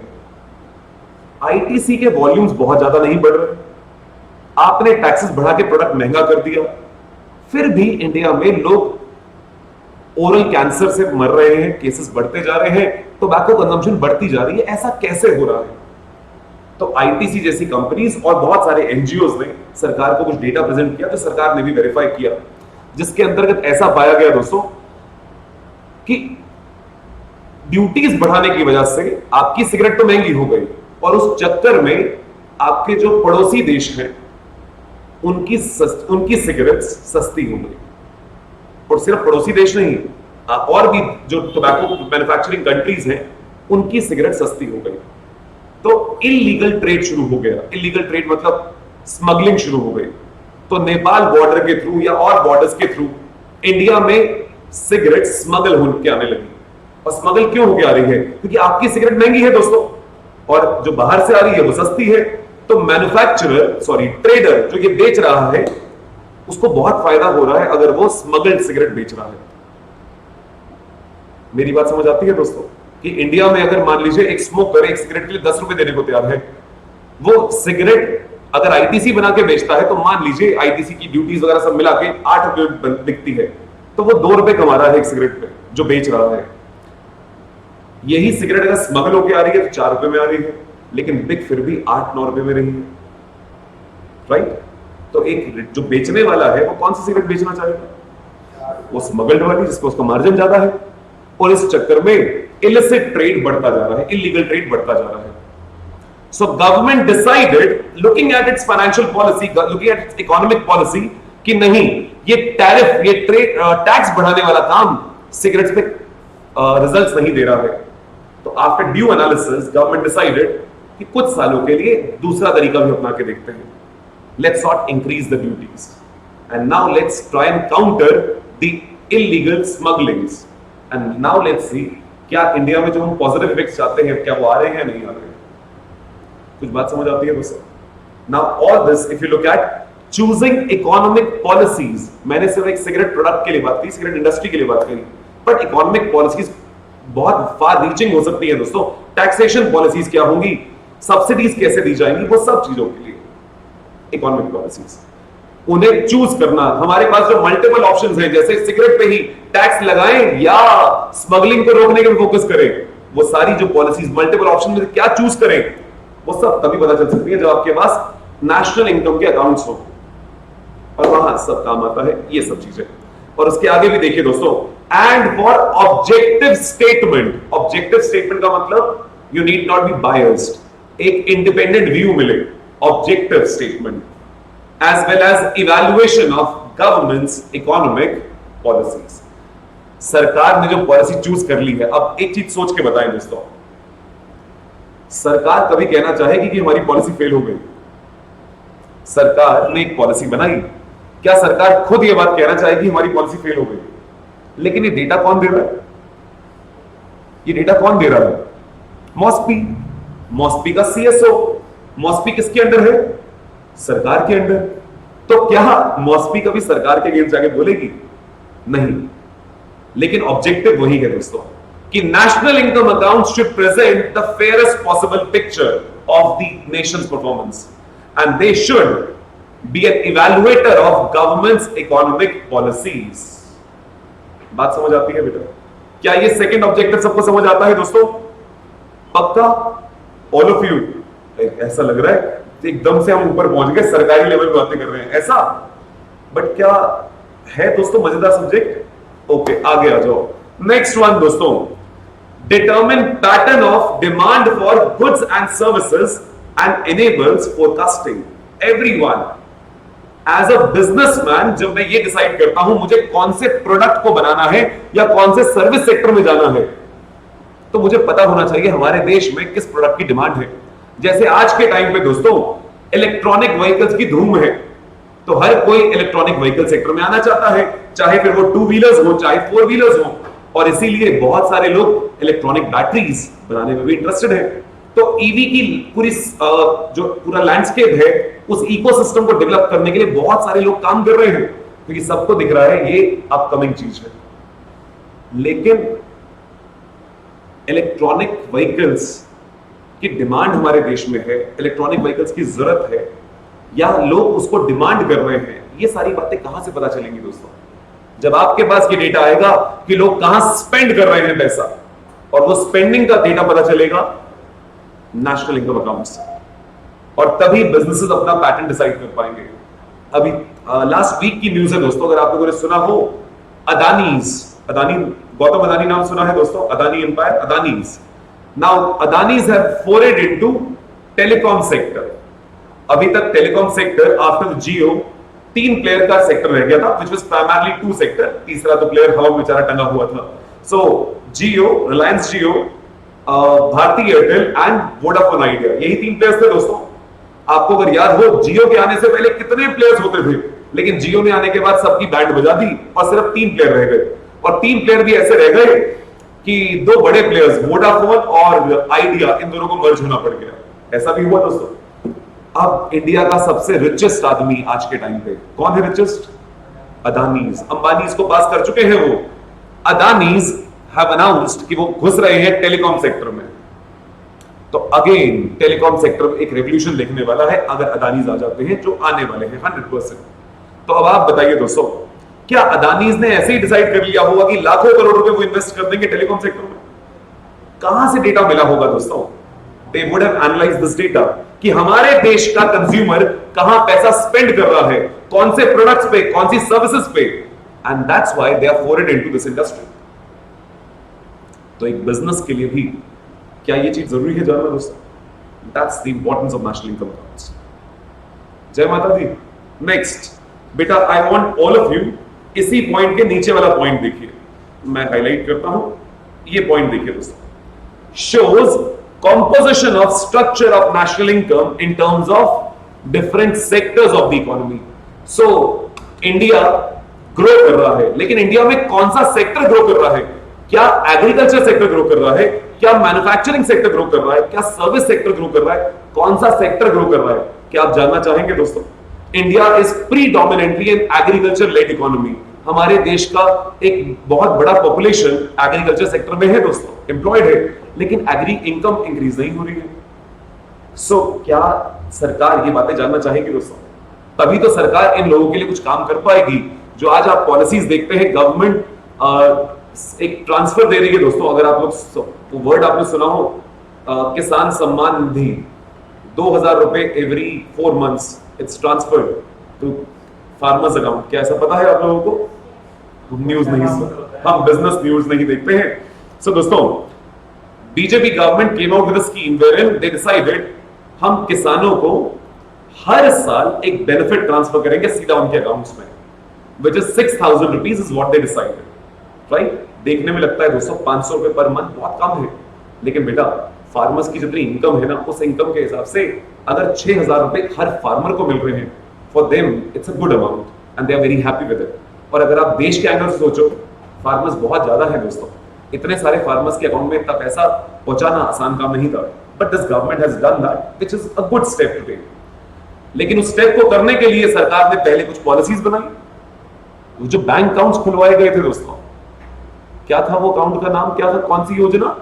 जन धन योजना, ऐसा ही कुछ नाम था दोस्तों। जन धन योजना के अंदर जीरो बैलेंस वाले अकाउंट्स खुलवा दिए गए, लेकिन उन अकाउंट्स को खुलवाने का कुछ लॉजिक था दोस्तों। सरकार ने पहले कुछ प्लान किया था और उसका इफेक्ट अब दिखता है जब सरकार हर 4 महीने में 2-2 हजार रुपए किसानों के अकाउंट में ट्रांसफर कर रही है, डायरेक्ट बेनिफिट ट्रांसफर। राइट? लेकिन ये सब चीजें तभी हो पाती है जब सरकार को ये पता चले कि हमारे देश की नेशनल इनकम का सेक्टर वाइज कॉम्पोजिशन क्या है, कौन सा सेक्टर कितनी इनकम जनरेट कर रहा है, किस सेक्टर को और सपोर्ट देने की जरूरत है। ये सारी बातें नेशनल इनकम अकाउंट से पता चलेंगी। जय माता दी। ओके दोस्तों, सरकार का एक बहुत बड़ा रोल होता है सोशल वेलफेयर, होता है दोस्तों सरकार का काम। यहां हम बात कर रहे हैं इकोनॉमिक वेलफेयर की। इकोनॉमिक वेलफेयर का मतलब दोस्तों, हमारी जनसंख्या तो 140 करोड़ के करीब पहुंच गई है, लेकिन देश में अमीरों की संख्या अभी बहुत कम है. So we normally say that still approximately more than 80% of our total income of the country is being earned by just 1 or 2% of the people. देश की तकरीबन 70, 75, 80% इनकम कुछ 1-2% लोगों के हाथ में ही आती है. तो इसका मतलब इनकम डिस्पैरिटीज बहुत ज्यादा है. इंडिया ग्रो तो कर रहा है, लेकिन अमीर और अमीर होता जा रहा है, गरीब और गरीब होता जा रहा है. तो ये जो बीच की खाई है, ये जो बीच का गैप है, this is increasing day by day. Now यहां पे रोल किसका है दोस्तों? यहां रोल है गवर्नमेंट का. लेकिन गवर्नमेंट को ये डेटा मिले तभी तो गवर्नमेंट अपना रोल प्ले करेगी दोस्तों. तो कैसे अमीरों पे और टैक्स लगाया जाए? आप लोग इनकम टैक्स के स्टूडेंट्स हैं दोस्तों, जरा सोच के बताइए, क्या जो इनकम टैक्स के स्लैब्स हैं वो प्रोग्रेसिव टैक्सेशन है दोस्तों? प्रोग्रेसिव टैक्सेशन का मतलब जैसे जैसे इनकम बढ़ती जाएगी क्या टैक्स बढ़ते जाते हैं? यस और नो? हाईएस्ट स्लैब कितना है हमारा? 30%, सो कॉल्ड 30. लेकिन उसके बाद भी कुछ आया, सरचार्ज भी लग रहे हैं दोस्तों, और वो भी जैसे जैसे इनकम और बढ़ती जा रही है और लगते जा रहे हैं. ऐसा क्यों किया जा रहा है? ताकि सरकार रीडिस्ट्रीब्यूशन ऑफ इनकम कर सके. जो लोग ज्यादा अमीर हो रहे हैं, कमा रहे हैं, देश से ही तो कमा रहे हैं, वो अपना दायित्व निभाएं, उनसे हम पैसा लें, और जो लोग नहीं कमा पा रहे हैं या कम कमा रहे हैं, उनके अपलिफ्टमेंट के लिए सरकार अपना रोल प्ले कर सके. That's where these national income accounts will provide the data कि किससे लेने की जरूरत है और किसको देने की जरूरत है. सो रीडिस्ट्रीब्यूशन फंक्शन के लिए डेटा भी यहां से आने वाला है. इज दैट ओके दोस्तों? और उसी पॉइंट इकोनॉमिक वेलफेयर के नीचे वाला भी जल्दी से पढ़ लीजिए. Shows income distribution and the possible inequality in distribution among different categories of income earners. समझ आती है बात दोस्तों? एवरीवन. उसके अलावा दोस्तों, अच्छा एक चीज सब लोग बताइए दोस्तों, यूएनओ का नाम आप सबने सुना? यूएनओ की बहुत सारे देश मेंबर्स हैं. तो यूएनओ के ऑपरेशंस कंडक्ट करने के लिए बहुत खर्चा होता होगा. यस और नो? एवरीवन. वैसे ही डब्ल्यूएचओ, वैसे ही वर्ल्ड बैंक, ये सब इतने बड़े बड़े इंस्टीट्यूशंस हैं, वर्ल्ड वाइड ऑपरेट करते हैं, इनके बहुत सारे मेंबर देश हैं, खर्चे बहुत ज्यादा होते हैं दोस्तों. Billions of dollars are spend. इनकी फंडिंग कौन करता है? सारी मेंबर कंट्रीज करती हैं, राइट? अब आप जरा सोच के बताएं, क्या अमेरिका और इंडिया, इन दोनों कंट्रीज को बराबर कंट्रीब्यूशन देना चाहिए इन इंस्टीट्यूशंस की तरफ? USA is a highly developed economy with high per capita incomes. India is still a developing economy with very low per capita income. तो जब यूएनओ जैसी बॉडीज के लिए कंट्रीब्यूशन देना है, तो क्या इंडिया और यूएस का कंट्रीब्यूशन बराबर होना चाहिए दोस्तों? आपको क्या लगता है, ऐसा होना चाहिए दोस्तों? जल्दी जल्दी चलो एक पोल ही करा लिया जाए. ऑनलाइन मित्रों जल्दी से बोलो, यहां पे भी हाथ खड़ा कर दो. क्या बराबर होना चाहिए दोस्तों? तो भाई वहां कैसे डिसाइड हो कौन कितना कंट्रीब्यूट करेगा? कैसे? यहां से आपके देश की नेशनल इनकम कितनी है, वो नेशनल इनकम एग्रीगेट्स क्या फिगर्स बताते हैं, उन सब के बेस पे आपका कंट्रीब्यूशन डिसाइड होता है. तो अगर इंडिया की नेशनल इनकम कम है, इंडिया का पर कैपिटा इनकम कम है, India is still a developing economy, India's contribution towards these bodies is far lesser than what America contributes. अगला पॉइंट पढ़िए. It is useful to determine share of nation's contribution to various international bodies. कुछ बात समझ आती है दोस्तों? जल्दी जल्दी बोलो हाँ या ना. पक्का? ओके बेटा. फिर बेटा जैसे हमने ऊपर सरकार की पॉलिसीज के लिए बातें की थी, ये पॉइंट उसी का एक आउटकम है. Provides a guide to make policies for growth and for inflation. अब आज के टाइम पे ये सब बातें करना ना, देखो इस करंट वर्ल्ड में पिछले 2-3 सालों में जो हुआ है, उनसे इस सब्जेक्ट की इंपॉर्टेंस और बढ़ जाती है. ये वर्ड जो आया इन्फ्लेशन, क्या आज हमारा देश इन्फ्लेशन से जूझ रहा है दोस्तों? यस और नो एवरीवन? हमें क्या पता सर, हमें तो सब कुछ घर बैठे बैठे मिल जाता है. हाँ, हमारे घर वाले सब कुछ अरेंज कर देते हैं. हमें क्या पता कि पेट्रोल 100 रुपए टच कर चुका है. हमें नहीं पता कि अगर बिजली महंगी हो रही है. हमें नहीं पता अगर प्याज टमाटर महंगे हो रहे हैं. हमें क्या करना, हमारे पेरेंट्स देख रहे हैं. लेकिन आज घर जाइएगा और अपने पेरेंट्स से पूछिएगा, क्या हमारे देश में इन्फ्लेशन का इश्यू चल रहा है? कभी कोई बाहर गरीब मिल जाए, कोई जो ये फ्रूट सेलर्स होते हैं, वेजिटेबल सेलर्स होते हैं, इनसे भी जाके पूछिए। वो देखो बच्चा कह रहा है सर सीएनजी भी महंगी हो गई, 40 रुपए से 75 रुपए हो गई है। बिल्कुल सही बात कह रहा है तरुण बेटा। इसका मतलब तरुण अपनी गाड़ी में सीएनजी खुद भरवा रहा है। हाँ ऑफ कोर्स पापा के पैसे से। हाँ ओके बट एनी हाउ दोस्तों, तो बेटा जाके एक बार उनसे पूछना क्या महंगाई की मार बढ़ रही है दोस्तों, क्या महंगाई बढ़ी है, एक बार जरा पूछिएगा। क्या श्रीलंकन क्राइसिस के बारे में सुना आप लोगों ने? कोई अभी कल की न्यूज, आजकल की न्यूज देख रहे हो दोस्तों? श्रीलंका के हाँ वो प्राइम मिनिस्टर साहब, प्रेसिडेंट साहब सब जा चुके हैं दोस्तों। And that was one family which was running the show, right? This was one family who was running the show. सब भाई बंधु थे, जैसे यहां गांधी परिवार वैसे वहां पे था ये परिवार जिसने श्रीलंका इकोनॉमी की बैंड बजा दी। ये जो बैंड बजा दी दोस्तों, आज श्रीलंका में इन्फ्लेशन का वो हाल है कि आप सोच भी नहीं सकते। अगर लोग सड़कों पे उतरे हैं इसका मतलब साफ है कि लोगों के पास अपने बच्चों को खिलाने के लिए ब्रेड भी नहीं है दोस्तों। वहां ब्रेड दूध इतने महंगे हो चुके हैं, they can not afford it, and that's the outcome of wrong government policies. And China of course, China को भी साइड रखते हैं, वो मुद्दे हमारे नहीं है। बट देन ये सब चीजें जो हो रही हैं दोस्तों, इन्फ्लेशन इंडिया में भी एक प्रॉब्लम है। कोविड के बाद से और प्रॉब्लम्स हुई, इन्फ्लेशन इंडिया में प्रॉब्लम है। तो how does India tackle inflation? India के क्या टारगेट्स हैं? आरबीआई क्या करता है इन्फ्लेशन के लिए? ये सारी बातें आगे समझेंगे दोस्तों। लेकिन उन सब के लिए आरबीआई अगर हमारी इन्फ्लेशन के लिए कर्व करने के लिए कोई पॉलिसी बनाना चाहता है तो आरबीआई के पास भी डेटा आना चाहिए। और डेटा आरबीआई को सिर्फ अपने कमरे में बैठे बैठे नहीं चाहिए। आरबीआई को सिर्फ दिल्ली का डेटा नहीं चाहिए, दिल्ली में क्या हो रहा है। आरबीआई को डेटा चाहिए पूरे देश का।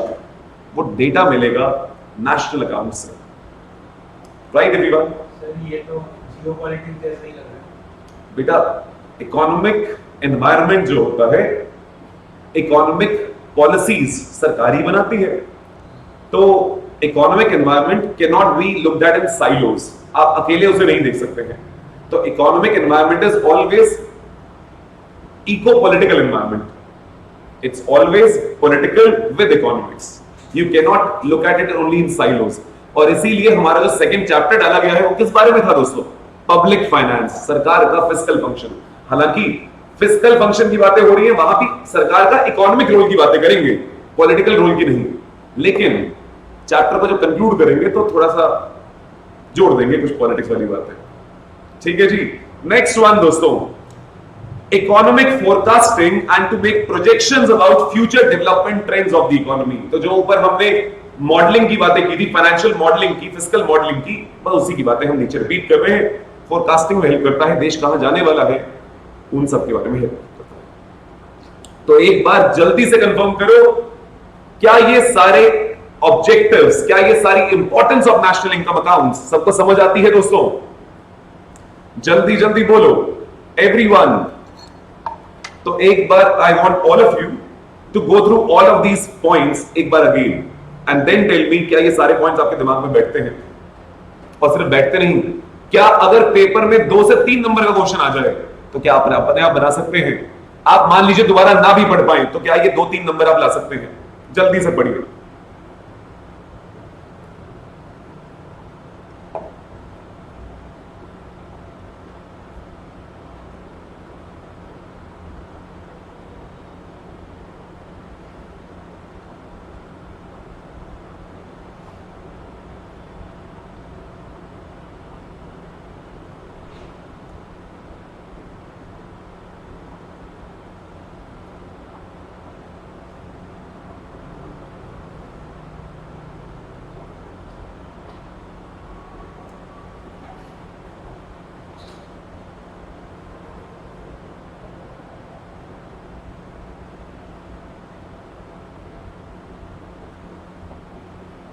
Done everyone? पक्का? तो बड़े आगे। ओके दोस्तों, नाउ जैसे मैंने आपको स्टार्टिंग में नेशनल इनकम की डेफिनेशन दिखाई, वहां पे कुछ वर्ड्स आए, फैक्टर इनकम्स, फिर फैक्टर इनकम्स में रेंट, इंटरेस्ट, प्रॉफिट वगैरह ये सब चीजें आई। कुछ नेट वर्ड आया, इकोनॉमिक गुड्स आया, इन सब फाइनल गुड्स वर्ड आया।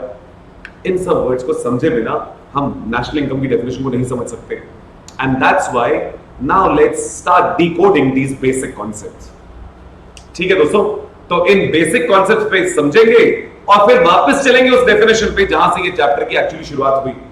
ठीक है जी। और इस चैप्टर के मायने पे बच्चे का एक पॉइंट आया है रोशन का, sir why can't it be used for to evaluate long term performance. बच्चे it can be used to evaluate long term performance, लेकिन वहां कैटेगोरिकली हमने वर्ड बोला शॉर्ट टर्म परफॉर्मेंस, क्योंकि सरकार की नीतियां भी बदलती रहती हैं, सरकारें भी बदलती रहती हैं। तो अगर मैं कहूं सरकार की लॉन्ग टर्म परफॉर्मेंस, हो सकता है गवर्नमेंट ही लॉन्ग टर्म नहीं थी दोस्तों, और ओवर अ पीरियड इस परफॉर्मेंस को मेजर करने के बेसिस भी चेंज होते रहते हैं। सो नई नई जैसे हमारे अकाउंटिंग स्टैंडर्ड्स में चेंज होता है, यहां कॉन्सेप्ट्स भी इवैल्यूएट होते हैं दोस्तों, नए नए कॉन्सेप्ट्स निकल के आते हैं। तो इसीलिए आप लाइक टू लाइक, अब जैसे बच्चे ने इन्फ्लेशन परचेजिंग पावर पैरिटी की बात की थी स्टार्टिंग में, तो आप यू नो अगर आज से 50 साल पहले से अपनी इनकम कंपेयर करेंगे तो लगेगा इंडिया कितना ग्रो कर गई। 50 साल पहले जो हमारी इनकम थी और आज जो इनकम है कई गुना बढ़ चुकी होगी दोस्तों, कई हजारों गुना बढ़ चुकी होगी। लेकिन इस 50 सालों में महंगाई भी तो बहुत बड़ी है। तो अगर आप महंगाई के लिए अपनी इनकम को एडजस्ट करें तो शायद वो 50 साल वाली पहले वाली इनकम आज डायरेक्ट इनकम से कंपेयर नहीं हो सकती है। पहले आपको दोनों को बराबर लेवल पे लाना होगा। तो इसीलिए हम नॉर्मली कहते हैं ये जो नेशनल इनकम एग्रीगेट्स हैं, ये मेरे इकोनॉमी के शॉर्ट टर्म परफॉर्मेंस की सरकार ने जो अभी नीतियां बनाई, करंट गवर्नमेंट ने, उनकी नीतियों को इवैल्यूएट करने के लिए यूज की जाती हैं। But you are right to that extent कि अगर मुझे एज अ इकोनॉमी, किसी गवर्नमेंट नहीं, एज अ प्योर इकोनॉमी की परफॉर्मेंस इवैल्यूएट करनी है, तो भी बेटा एक लॉन्ग टर्म व्यू तो ये देते ही हैं, 100% देते हैं, 100%। ठीक है बेटा, ओके देवांश, ओके मेरे बच्चे। तो बेसिक कॉन्सेप्ट जो बेसिक वाले हैं फटाफट से ले लेते हैं, जितने आज ले सकते हैं, फिर नेक्स्ट क्लास में वहीं से इसको कंटिन्यू कर लेंगे। तो आ जाओ जल्दी से, पहला basic concept factors of production. ये तो आपको पहले से आता था, बस मैंने सामने डाल दिया। लैंड, लेबर, कैपिटल और एंटरप्रेन्योरशिप। लैंड दोस्तों, what do you mean by land? जमीन। हाँ, हमारे लिए तो यहां लैंड का मतलब सिर्फ लैंड नहीं है दोस्तों, लैंड से अराइज होने वाली चीजें भी लैंड का ही पार्ट है। यानी जमीन और जमीन से मिलने वाले रिसोर्सेस, तो तेल वगैरह, ऑयल जमीन से ही निकलता है, that's also part of land है। तो जब लैंड का इकोनॉमिक्स में मतलब डाला जाता है तो लैंड इज नॉट ओनली जमीन, जमीन एंड जमीन से राइज होने वाली चीजें। तो ये फॉरेस्ट रिसोर्सेज जो हमें मिलते हैं वो भी लैंड का पार्ट है। इज दैट ओके दोस्तों? अब हम लैंड से जो इनकम बोलते थे रेंटल इनकम, और सर फॉरेस्ट से क्या रेंटल इनकम आती है? नहीं नहीं बेटा, फॉरेस्ट से जो इनकम आती है ना वो फ्रूट्स वगैरह की, उसे भी रेंटल इनकम का ही पार्ट बना दिया जाता है। सो जो लैंड को ओन करता है वो जो इनकम कमा रहा है, that income is rental income.